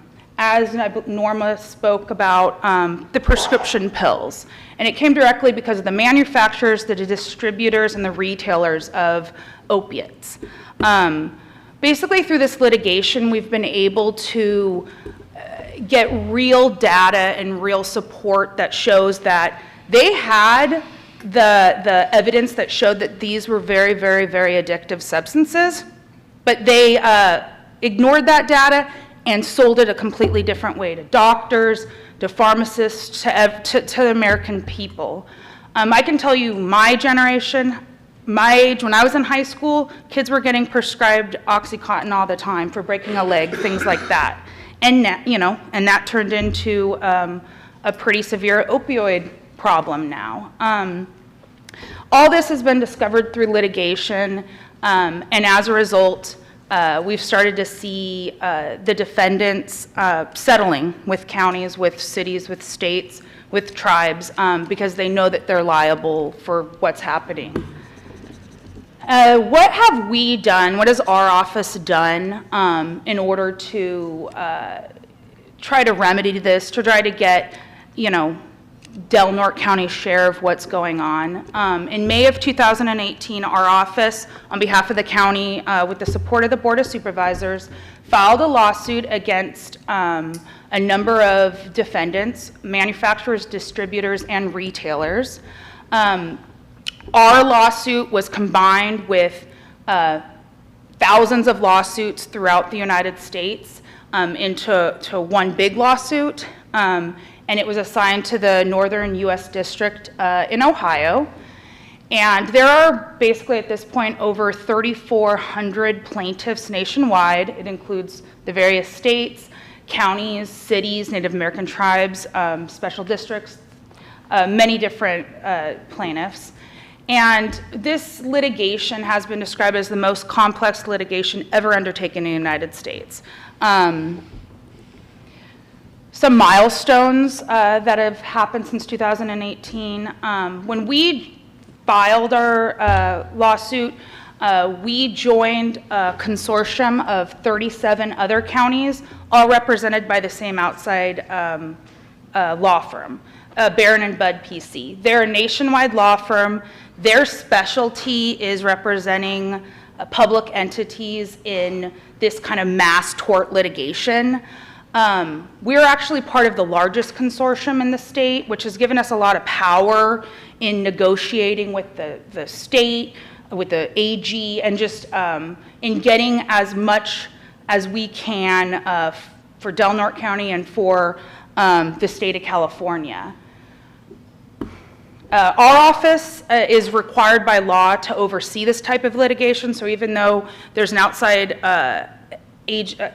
law firm that is specialized in this, that's representing us, we have day-to-day interactions with them. We're overseeing, we're part of the litigation.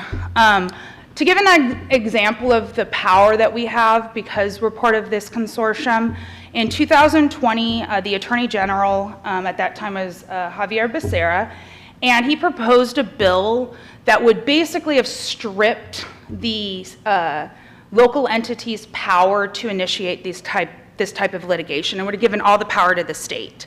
Our consortium, our outside counsel, as well as other entities within the state, lobbied lobbied against the bill pretty heavily. We sent a letter. We sat in on meetings. We sat in on state budget committee. Some of the people within our consortium testified there. And as a result, we were able to defeat the bill before it ever got out of committee. That's a big deal, and it would have been catastrophic as far as our ability as a small county to be able to, get money, decide what we want to do, and basically to keep power with us instead of giving it all to the state. But Sarah, this galvanized the state litigating entities. It galvanized us all together to show that, like, look, we really have a lot of power when we work together. And from this, we formed a big working group. And that's what we've been involved with in trying to negotiate things with the state. Some other milestones. The biggest one so far is in July in 2021, we had our first big settlement. It was with the 3 big distributors and 1 manufacturer, which is Johnson & Johnson. And we reached a nationwide settlement agreement with them. The distributors agreed to pay up to $21 billion nationally over 18 years. And Johnson & Johnson agreed to pay up to $5 billion nationally over 9 years. These agreements, the amount of money coming into each state is dependent on how many entities agree to the settlement. And so our group, our consortium, we worked with each other to reach out to cities and counties that were not litigating to convince them to join in the settlement. And ultimately, we were able to get 405 out of 446 cities and counties that qualified to participate. And as a result, we were able to increase the amount of money coming into California and therefore increase the amount of money coming into Del Norte County. And another big milestone that we've had is that in late 2021, we were finally able to reach what's called an interstate allocation agreement with the state AG's office. And basically what this is how's the money going to be dispersed when it comes into the state? Originally, what the state wanted to do was to take all the money and create an agency that would disperse the money based on the California entities applying for it. So like a grant program. We've all seen what that does and what ends up happening with the money when that's the kind of agreement that happens. So there was a lot of fighting back and forth, a lot of push and shove. Our group at one point threatened to not sign on to the national agreement, which would have blown up the entire thing because California's got such a large population and we're such a huge portion of it. So ultimately we were able to come up with an allocation agreement. Our goals with it were to maximize the money coming in, of course, to maximize local control over the money, because that's what's most important. We are the ones dealing with the problem, not the state.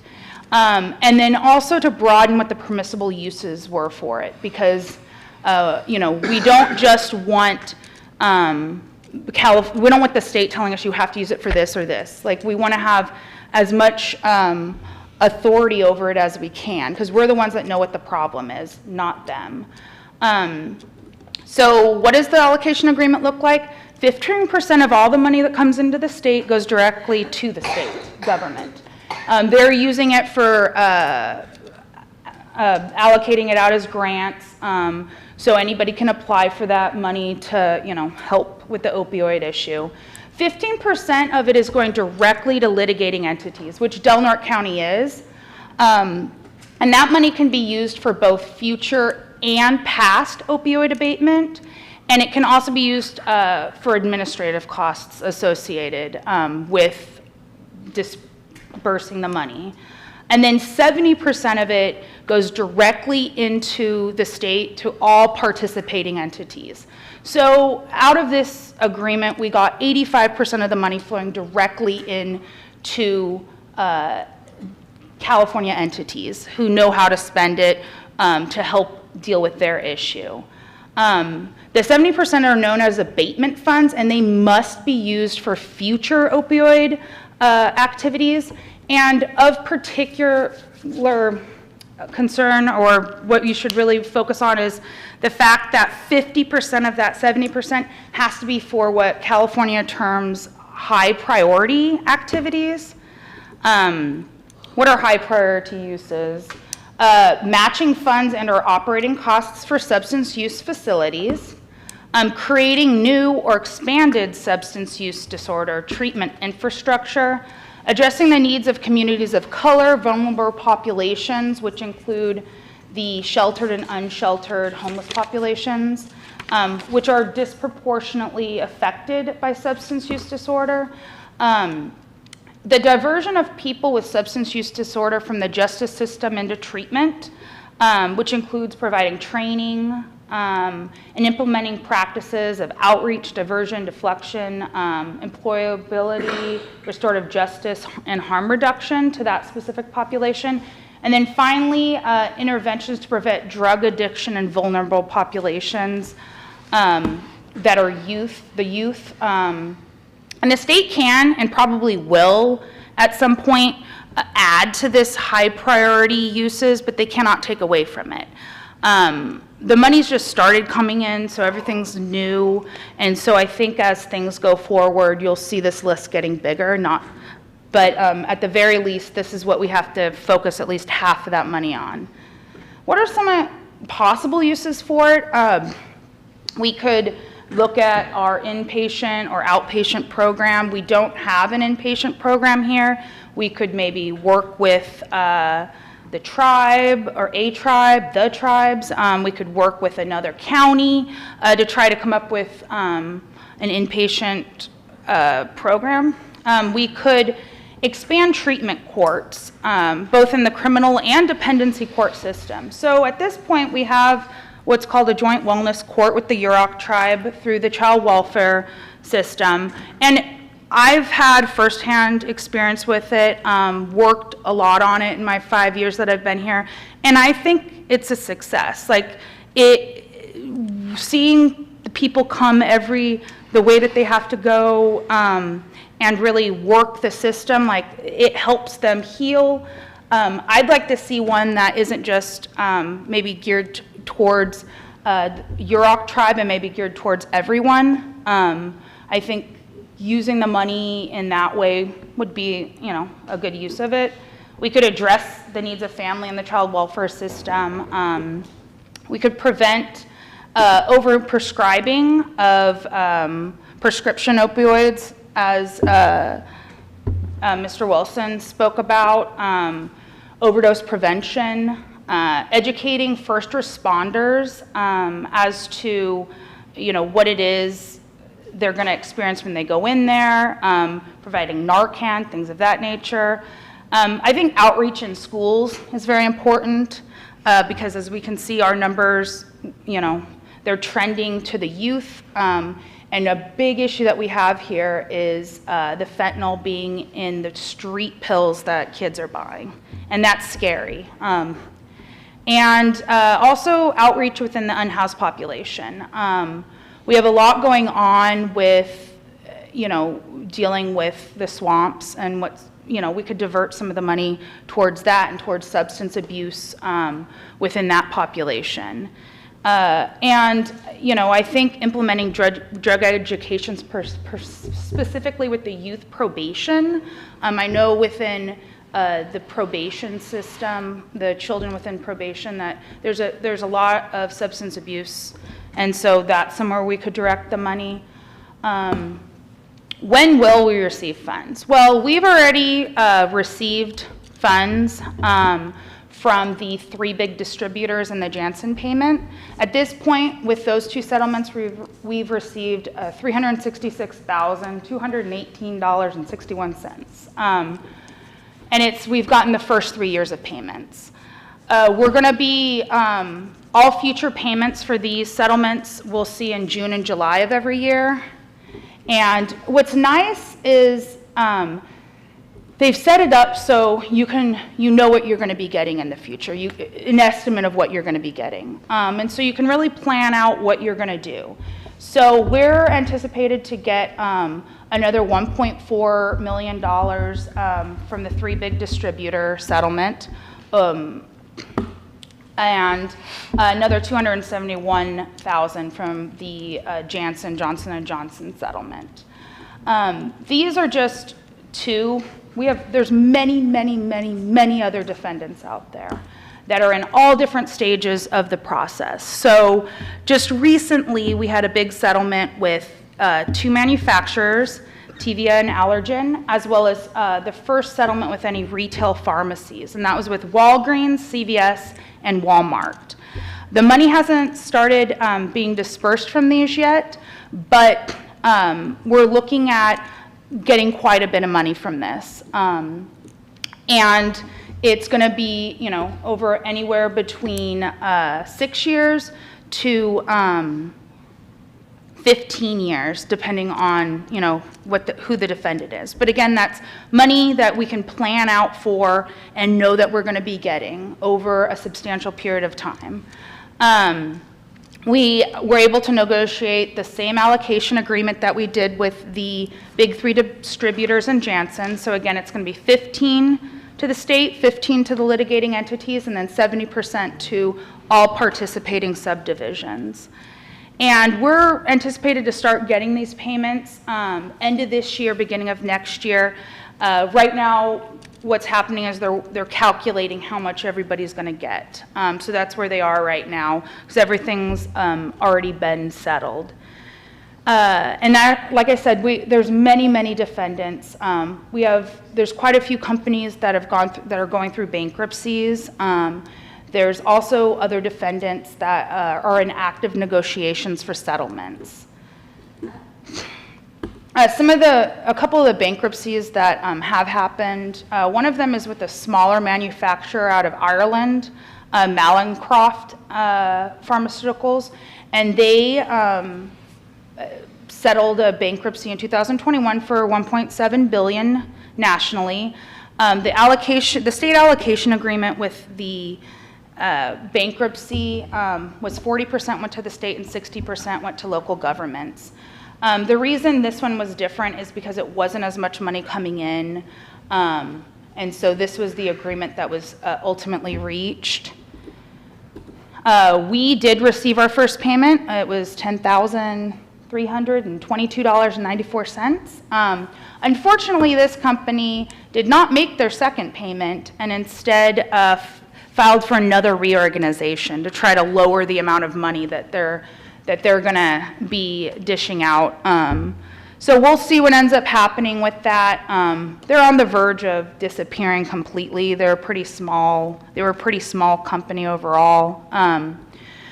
But the big one is Purdue Pharma, who is the manufacturer of OxyContin and probably the most culpable in this whole situation. But there was a bankruptcy agreement reached, $6 billion that would be dished out nationally along with some other stuff. Unfortunately, or fortunately, however you look at it, it was challenged within the court system, and it's made its way up to the Supreme Court. And to kind of summarize what the big issue is, basically the Sackler family who owns Purdue, they, as part of this bankruptcy deal, they've used it to shelter themselves both criminally and civilly from being individually sued. A lot of the evidence that we have from relating to the Sackler family is like they knew everything was going on and they actively said, oh yeah, we have all this information, we're gonna hide it from the public and we're gonna go this way. So it doesn't sit well with a lot of people. So that's the big issue, and we'll see what the Supreme Court does with it. But it is a lot of money that's being held up. They're doing oral arguments when they resume session in the late fall of this year. So hopefully we'll have a decision, spring summer of next year, and then we'll see what happens with all of this money. So next steps for Del Norte County. We need to decide how we want to spend our money. You know, as of today, we have not spent any of the funds. We can hold on to the funds for up to 5 years before we need to decide how they're going to be allocated. They don't need to be spent, but there needs to be an idea of how we're going to spend them. That allows for smaller counties that maybe aren't getting the millions and millions of dollars like LA or something is, to kind of gather up some money and do something big with it if they want.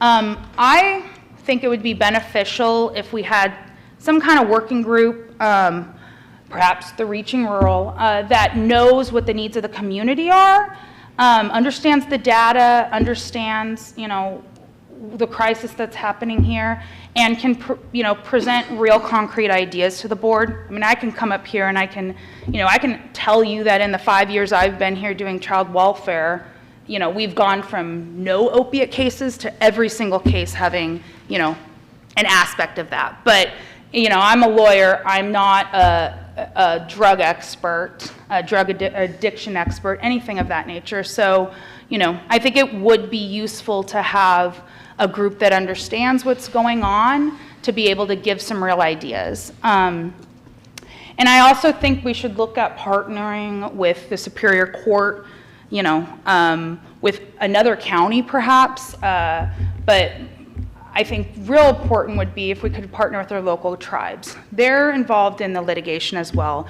They're completely separate from what we've done, and you know, they're in a, you know, different place with their settlement or not settlement or whatever, but they're going to get money coming in.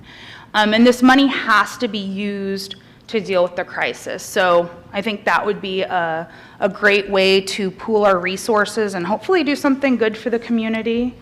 Some useful links where I got all my data from.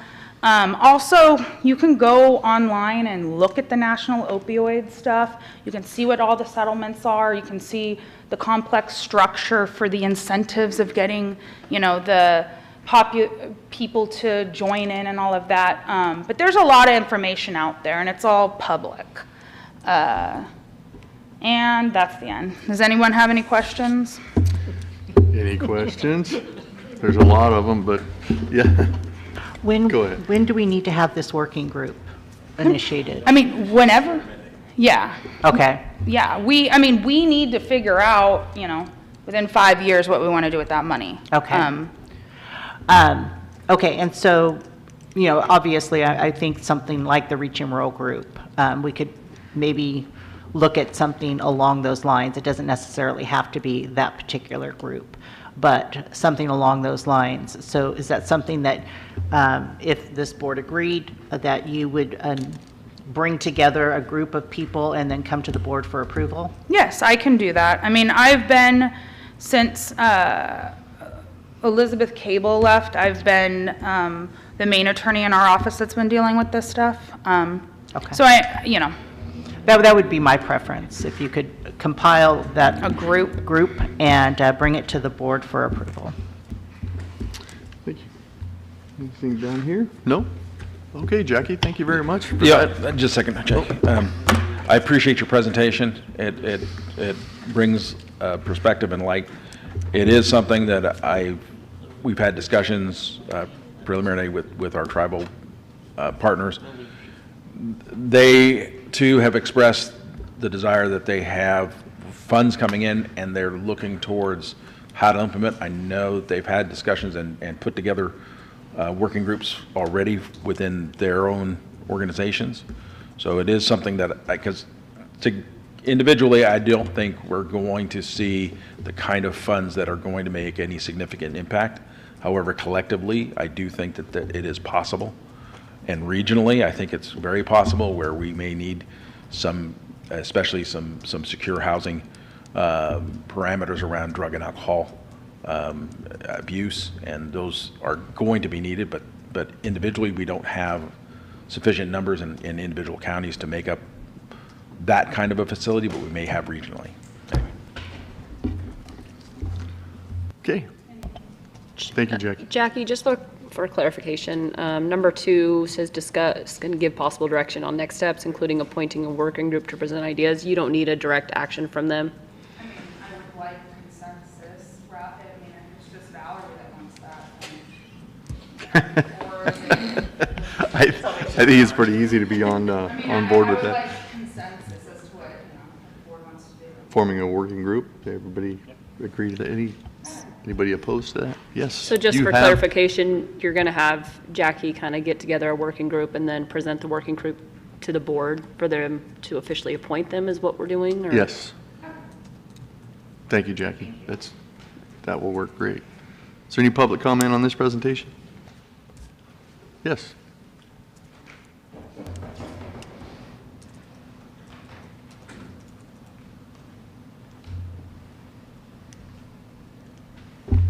I speak from total ignorance of the law. So I'll ask this is my question. Is there an entity in the state or the county that receives information by physician on opioid prescriptions? Probably not. Yeah, there is. There's what's called cures reporting. So cures reporting would be one spot where opioid information would be entered by a doctor.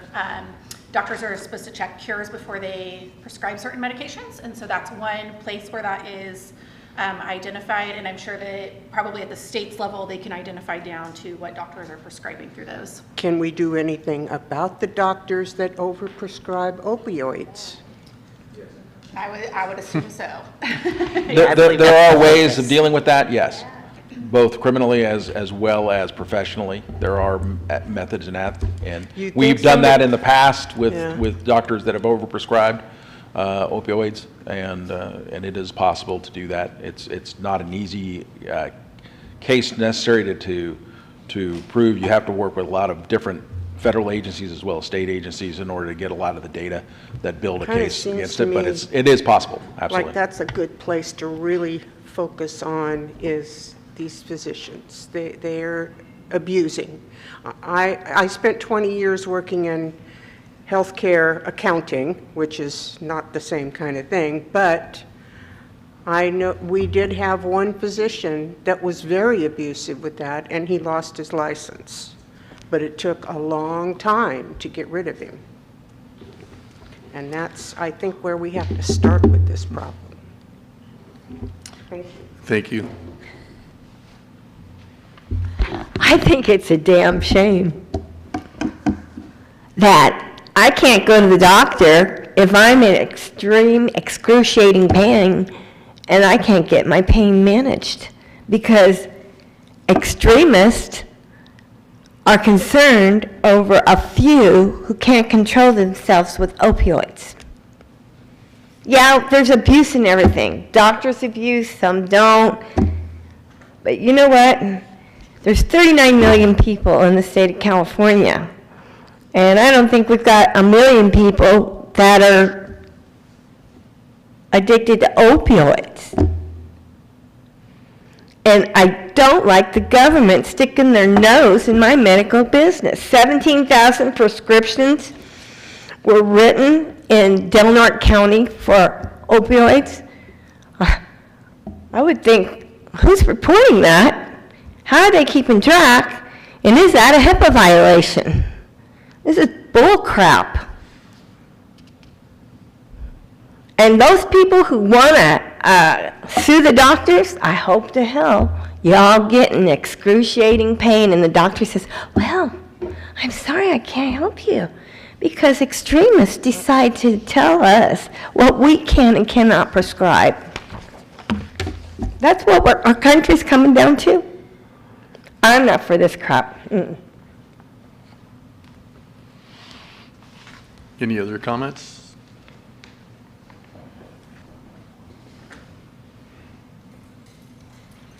Good afternoon. My name's Anthony. I'm from Klamath, and I'm a homeowner there, and I'm currently working with the Yurok tribe in the joint jurisdiction, and I want to share with you the success that we're having there. in the hopes that maybe some of this money for the opioids could come into that arena and support the idea of bringing forth a wellness court for Del Norte County. So what we have is a format that's working. The model is working. The parents are recovering. The parents are healing. The children are getting their parents back. The model used to be, oh, we're going to help the parent get their child back. That don't work. They can be very compliant and have no healing, no learning, no elevation, no expansion of their relationships. So we found that it doesn't work. That's the only thing that we've derived from the system that doesn't work, is that it doesn't work. So it's a problem that we're willing to have right now, I think. And we can't solve a problem if we're not willing to have it. So I love hearing Del Norte County owning up to what the problem is so that we can address it. So collaboratively, we're already doing it. The tribes are in collaboration with the county and the state, if you will. I'm thinking the county's ready, because we have a problem with social workers and retention of social workers. We still have a problem with our children, right? Not getting their needs met, parentally, educationally, right? Relationally speaking. So this problem can be addressed and resolved if we take the risk to join up together and bring forth a new model of how to respond to the opioid. Currently, your only requirements to be in joint jurisdiction is that you have an SUD issue, you have a child that's under 5, right? And currently, you need to be UROC. Well, the county has a lot of people that qualify that aren't UROC. And so my idea here is, not mine, but the idea that I'm wanting to propose here is that we look at the model that's already having success, and it's not assigning blame anywhere. It's not, let me say, it's not failing to recognize where it's coming up short, right? So there's a high level of accountability. We meet every 2 weeks in a court forum, and the parents are there, right? And the providers are there, and the attorneys are there in Del Norte County, but not Humboldt, different story. But what's happening there is we're building trust with each other, we're extending it to each other. There's a sense of belonging. Justice is, it's just us. That's justice. We're all accountable to each other. We settle up when we're in conflict. So we have those components built into it, and it has a generative effect. So if we extend trust to each other, we have a sense of belonging with each other, right? And we settle up when there's a conflict, that's having a generative effect. So when the parents get that, they go home to their children. What do the children get? They get that. They have to restore trust. They have to have a sense of belonging and being a family again, right? And they settle up when conflict comes in. And it has a generative effect. Guess what? The criminals are using this format, and they're having success, right? Anthony, your time has expired. Thank you. I appreciate that. And Jackie, it looks like we've got a candidate for your working group in Anthony right there. You might want to get his contact information. Thank you for the comment.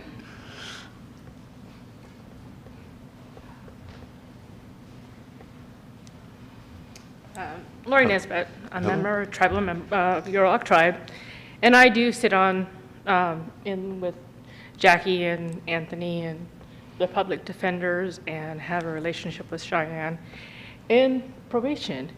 And I don't know if you all know who's all at the table in joint jurisdiction. And I can foresee this growing to all members of Del Norte County. There's some hiccups, though, in case management.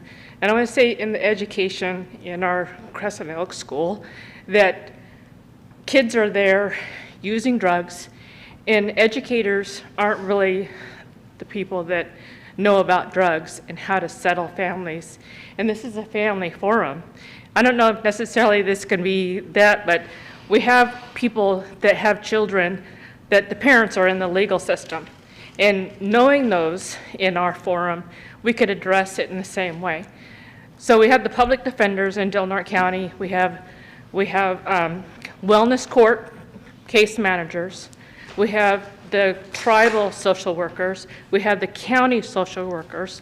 And what's missing is mental health coming in there. And it takes a village to raise a child. So we're not quite together with the village yet, the providers, and even in the adult courts, we know that that's the forum. And in order for us to reach the children of this county, we need to bring a stronger group of the people that know what's going on. So I just want to address that to where this is a forum that we can get started on the ground if we have your permission and your support. Thank you. Thank you. Okay. Thank you for all that information and the comments. All right, we're going to go ahead and continue with our agenda, and we are going to back up to item number 4 on the consent agenda. That's why John and Heidi are here, and that was pulled because we had a concern with the detours. John and Supervisor Howard, if you go ahead with that. John, I think this could have been solved with just a little bit more detail. Sure. In the board report. Okay. But there's no mention for whatever day is selected within that 1st through the 15th piece. Okay. Of how the folks that have homes within that closure area will be provided access to their homes. I'm just curious why such a broad swath of a location. Sure. Yeah, we're going to limit the detour, right? So we're providing a good detour on the north on Wilson Lane. As far as the folks that are intermediate, we would allow them to come all the way up to the culvert that'll be under repair. It's just closed to through traffic. So, and we can do additional outreach to the homeowners in the area too. So. Yeah. No, I appreciate the brevity in that piece, but those are things that you guys should definitely touch on in future reports. Okay, thanks. Appreciate it. Thank you, Chairman. No problem. With that, can I get a motion to? I'd make that motion. I'll second that. Thank you. We have a motion and a second. Do we have any public comment on item number 4 in the consent agenda? Seeing no public comment, Kylie, will you pull the vote, please? Supervisor Wilson? Yes. Supervisor Starkey? Yes. Supervisor Borges? Yes. Supervisor Howard? Yes. Chair Short? Yes. I believe we have item 11 that was pulled for, at the request of Supervisor Wilson. So I pulled this because it's a COVID, it basically pays for administration shots to anyone 19 or older at this point in time for that don't have private insurance or Medicare, Medi-Cal, whatever. At this point, with the COVID situation the way it is, I don't approve of, nor would I agree to the continuing utilization of an experimental that has been proven to be non-effective as far as prevention. It is by definition not a vaccine, though they call it that. There are and have been shown that there are effective methods for treatment without having these shots being given, and also with the additional adverse reactions and effects that have been noted and documented and proven from these shots, that there is really no purpose or benefit at this point in time to continue these kinds of programs through our health department. So that's why I brought it up for, I can't approve this at this point in time, given the alternatives that are out there and exist. Thank you. Is there any public comment on the item number 11 on the consent agenda? Okay, seeing no public comment, I'll bring it back to the board for a motion if there is one. I will motion to approve, and I just want to say that while I can appreciate your viewpoints on it, and then there's certainly quite a few people that share your viewpoints, there is still a percentage of the population that don't share that, and I believe that this should be available to those people who choose to want to participate in this. Okay, I have a motion. Is there a second? Seeing no second, it will not move forward. Okay. Next item on the agenda is item number 18, and this has to do with our board schedule of meetings through November. I'm asking that we cancel the November 14th meeting That's due to the majority of us being gone at the CSAC annual meeting, and then modify the meeting schedule so we will have a meeting on November 7th and November 21st. Move to approve, Mr. Chairman. We have a motion. Is there a second? I'll second that. Is there any public comment? Seeing none, Kylie, would you poll the vote, please? Supervisor Starkey? Yes. Supervisor Wilson? Yes. Supervisor Borges? Yes. Supervisor Howard? Yes. Chair Short? Yes. Okay, item number 19 is a budget transfer request to, it's number 06-24 in the amount of $235,889 within the Probation Department AB 109 budget for excess jail expenditures for fiscal year 22-23, as requested by our Chief Probation Officer. Move to approve, Mr. Chairman. We have a motion to approve. Is there a second? Second. We have a motion and a second. Do we have any public comment on this budget transfer? Seeing none, Kylie, would you poll the vote? Supervisor Starkey? Yes. Supervisor Borges? Yes. Supervisor Wilson? Yes. Supervisor Howard? Yes. Chair Short? Yes. Okay, I believe this is our final item. We will be concluding the 14-day public hearing for our budget and adopt resolution number 2023-042. And that is a resolution adopting the 23-24 fiscal year general, county, and special budgets.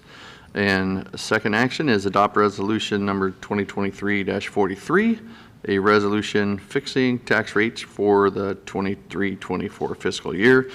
Item 3 is approve attachment A, establishing 2 general fund positions, eliminating 1 general fund position, and reclassifying 3 general fund positions as presented by County Administrative Officer and Auditor Controller.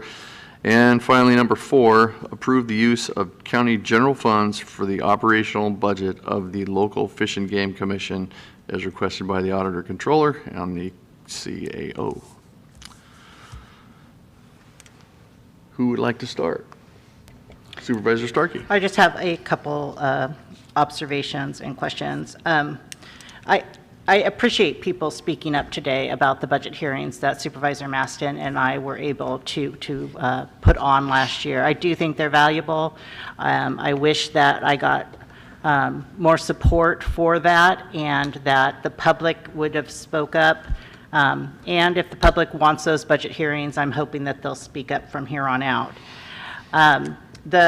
I've spent probably 15, 20 hours this last 2 weeks, thanks to some community members who were willing to sit down with me and go over and learn how to analyze the budgets.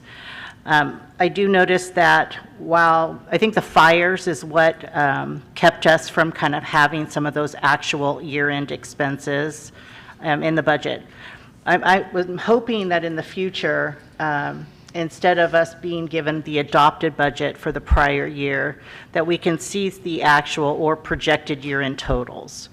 Because, for instance, probation now came in at $235,000 over budget for their AB 109 inmate reimbursement. That would have been nice to kind of see on here to see if when we approve this budget, should we be maybe considering a higher amount for those future, for this year, looking on back year. So I'm going to ask that if we could have either an actual or a projected in the future. I also would love to be able to see the cost plan and what goes into an individual cost plan, have that broken down for us so that we can really kind of see what it is when we see these interfund transfers and different things like that, if we can actually see what it is that we are looking at and why the cost plans are a certain amount. So some sort of breakdown for that. And then finally, my request for the future is some statistics that are relative to the various departments.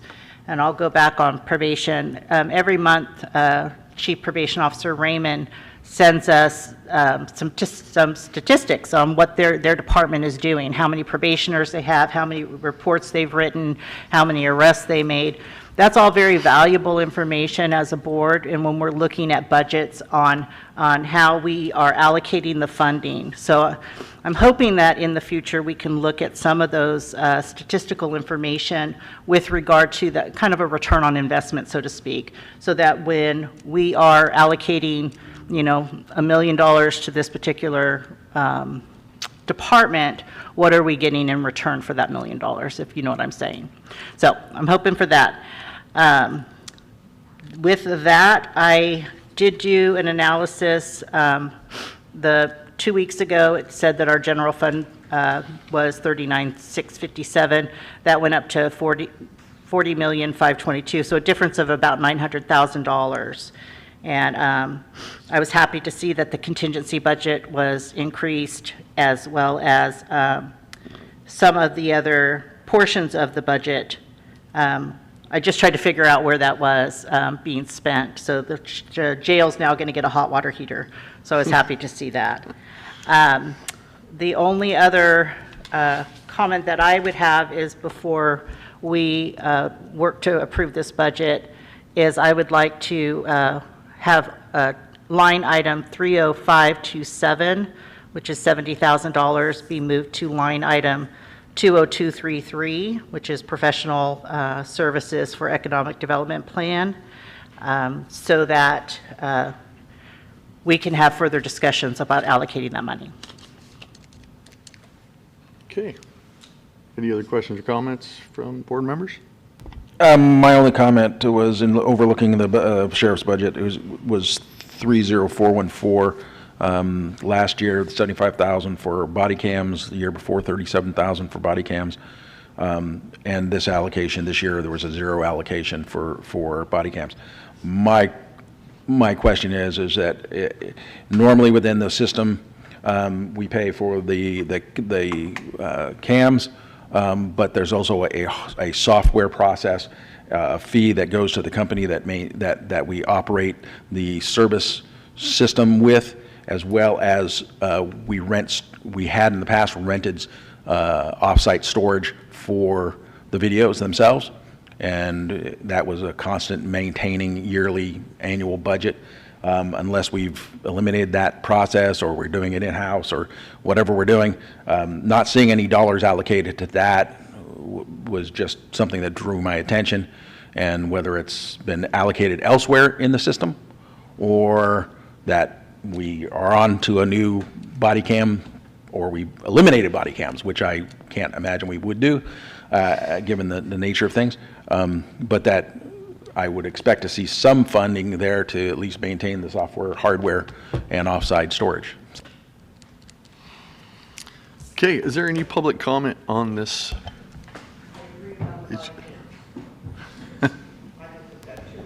Would you like me to address that real quick?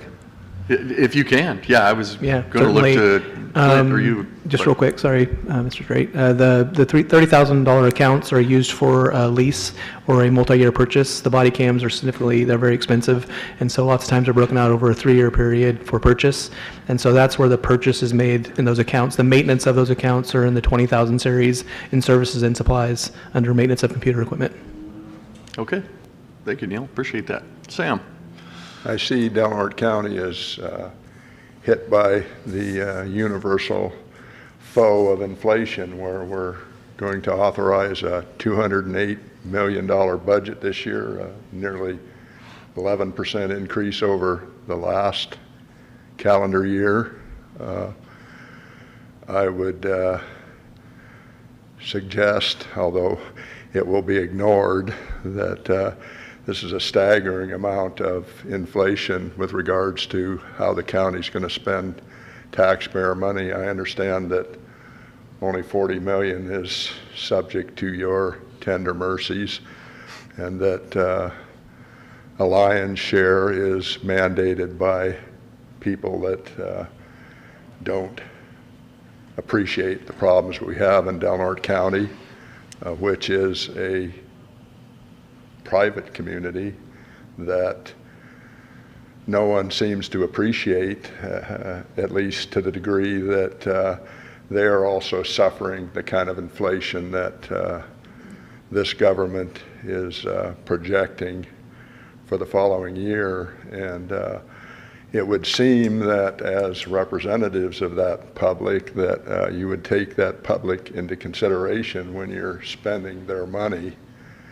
I mean, I probably am least affected by this grand gesture of spending an enormous amount of money, but a vast percentage of the community is directly affected by what you do here in this room.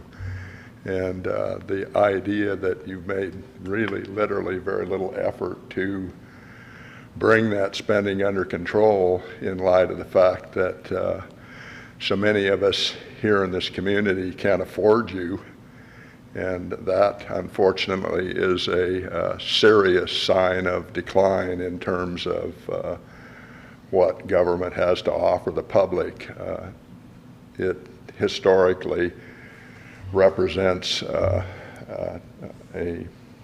so to speak, peak in the fact that once government becomes too expensive for not only the private citizen, but for those that are employed by the government, because I've heard nothing but the fact that your employees are disrespected and underpaid, yet they seem to somehow be better compensated than most people that do exist in this county with the budget that they have currently. So I know this is going to be a 5-0 vote, and I am saddened by the fact that it has come to this state of affairs. Thank you. Thanks, Sam. Any other public comment? Chair, I have a hand raised online. Let's go ahead with that one then. Robert, you are on. Hi, can you hear me? Yes. Yes. Hi. Yeah, just wanted to, we had a budget hearing last year. Every other year, it's the minimum required by, I guess, California law, what you give us. And, we would expect so much more from somebody who maybe managed like a fast food restaurant. And that's one thing I've observed is like the staff does a great job and all. They present to you all these things. For some reason, you as representatives of the ownership of our county have no interest in how the money's spent. And I think it amounts to about $40,000 per family of 4 this year. And a lot, and I try to go into the health clinic for a couple of years now, and they won't take me as a patient, even though they have a large budget that's funded by. And so I just wonder if you guys aren't spending it with your heart, you're not getting out your calculators. And I looked, there are no anatomically correct calculators on Amazon. I couldn't find one with the wiener and balls. Otherwise, you guys would get anatomically correct calculators. But why should it just be a female thing to do math? You guys, you let down everybody in your community today by not doing math in public with the people you represent. Y'all could do better maybe to try out at McDonald's, and they'll teach you about food cost and labor cost and that kind of thing. And you can kind of, because it is a large amount of money, and some people say just cut the fat. I say keep it, but turn it into something, we do expect something for it. I hope you're able to manage it well, and but when we see you won't do a real public budget hearing, unless you, I guess, get voted out for another woman or two, really, right? That's the only way you'd have a public budget hearing. And that was kind of disturbing to me. I kind of, I've been kind of out of it the last 4 months, and come to and find that we lost our 1-year tradition of using math. Hey, have a nice week, whatever. Thank you, Robert. Any other public comment? Okay, seeing none, I will close the public comment period and bring it back to the board. Mr. Chairman, I do have some additional questions I didn't get to ask our CAO. Go right ahead. A couple of years ago, we were able to take a look, and I think DHSS on the vehicle side of things went with enterprise rental car and some lease programs. I'm curious why we continue to not look at department needs through leases right now, and whether or not the program, at least that DHHS has implemented through Enterprise, is successful or not, and if it has been, why aren't we considering it for other departments as it relates to this current vehicle replacement piece in our budget?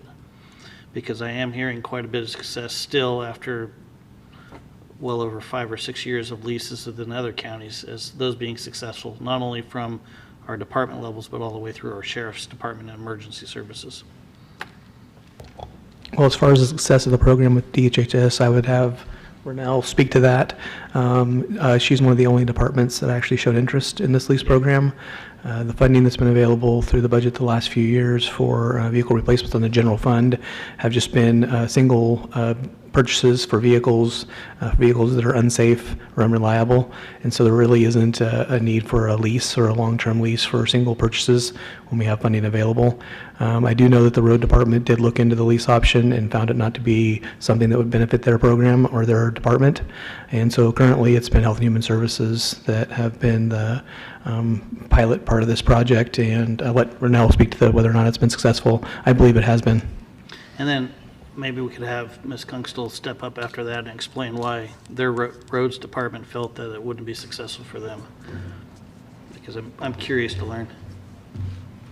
I believe some of the things that have been told to me, when we have a shop, we have mechanics who can maintain vehicles. We traditionally like to hang on for them for longer. We're a little bit harder on them. We do additions to them to make them, add equipment to them that then may make them more difficult to sell down the road. If I had our road superintendent here, I'm sure he could give you a lot more. We also did look at the numbers, and the numbers based on what our road superintendent said, we can do better purchasing them outright and then keeping them for the extended period. Yeah, and that's where costs get passed on, and you're not looking at the long-term piece of that, I think, especially when it comes to our roads department and turning vehicles with higher mileage and higher wear over at a quicker period of time and investing a lot more in the maintenance because you do have a shop. Whether you contract out those shop services with Enterprise to fix those leased vehicles or not could be a possibility that would reduce costs within the roads That gets into a whole other question then regarding the need for the shop and then having. Well, the shop's still going to need to be there for those vehicles that Enterprise does not offer, like your heavy equipment, which is what they mostly service. Yeah. So, yes, I'd love to have that conversation in the future, because to me, this is an area that we could have some effect on. Sorry. Thanks, Heidi. Didn't mean to put you on the spot. Hello. So as far as to speak to the success, I would say it's probably a little early to analyze that because we need some data. Like I don't have any statistical data to present saying we're having a cost savings or we're finding, better return. As far as the process, it was a little bumpy getting started, like with anything, but we have had 2 deliveries.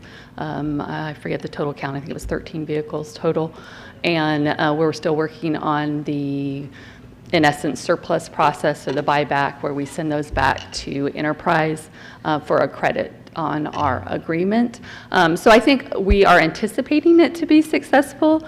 We need at least probably a year and then that term of the lease to determine whether or not it was financially successful as what we anticipate it to be.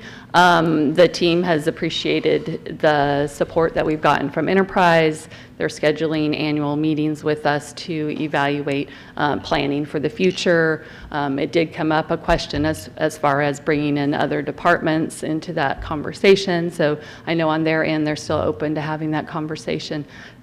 So I'm sorry, I don't have any specific data to say, yes, it's a success, but I think overall the process is good and we are anticipating it being very helpful and we've gotten the maintenance agreements with the different shops set up and that Enterprise worked on that on their end. So contracting with local companies to do the repairs. So that's been pretty seamless there, so. Yeah. Thank you, Renelle. Sure. I guess, Neil, in preparing for this discussion today, I also spoke to Sheriff Scott about it because he was reluctant at first to actually utilize this program. But in talking with other sheriffs from other counties that do utilize it, especially for high mileage, high wear vehicles like in those departments, you know, he might be willing to stick his toe in the water, but I think we need to circle back on this at some point, because I do believe these other counties wouldn't be offering this information up and sticking with it if it weren't a successful program and helping to reduce overall costs. So I'm not sure how it flushes out in this process currently, other than to say that I'm a little disappointed that we're still walking down this path, at least personally. Thank you, Supervisor Howard. Anything, Supervisor Borges? Okay. I guess it would be appropriate for a motion at this time. I'll motion to approve as long as we can transfer line item 30527 to line item 20233 for us to have further discussion at some future date. Okay, we have a motion. Is there a second? What was that transfer for? Sorry, for clarification. It was money allocated to the Gotcha. tri-agency that I'd like to be allocated back to economic development. I'll second that. We have a motion and a second. Neil, did you have a comment? Chair, just for clarification on that, that money was earmarked for economic development through the June recommended budget for spending and authority, so it was just set aside for economic development, and the board has not taken any formal action to move those funds yet. So it was moved in error from the account that Supervisor Starkey is referencing to the 30527, so it just is moving it back to where the board originally approved it. So we're doing a good thing. Thank you, Supervisor Starkey. Okay, Kylie, will you poll the vote, please? Supervisor Howard? No. Supervisor Wilson? Yes. Supervisor Borges? Yes. Supervisor Starkey? Yes. Chair Short? Yes. Okay, I believe that was our last item. Kylie, am I correct in that? Correct. Okay, well then, we will adjourn this meeting until our next regular meeting on October 10th. Thank you all for coming and staying so long.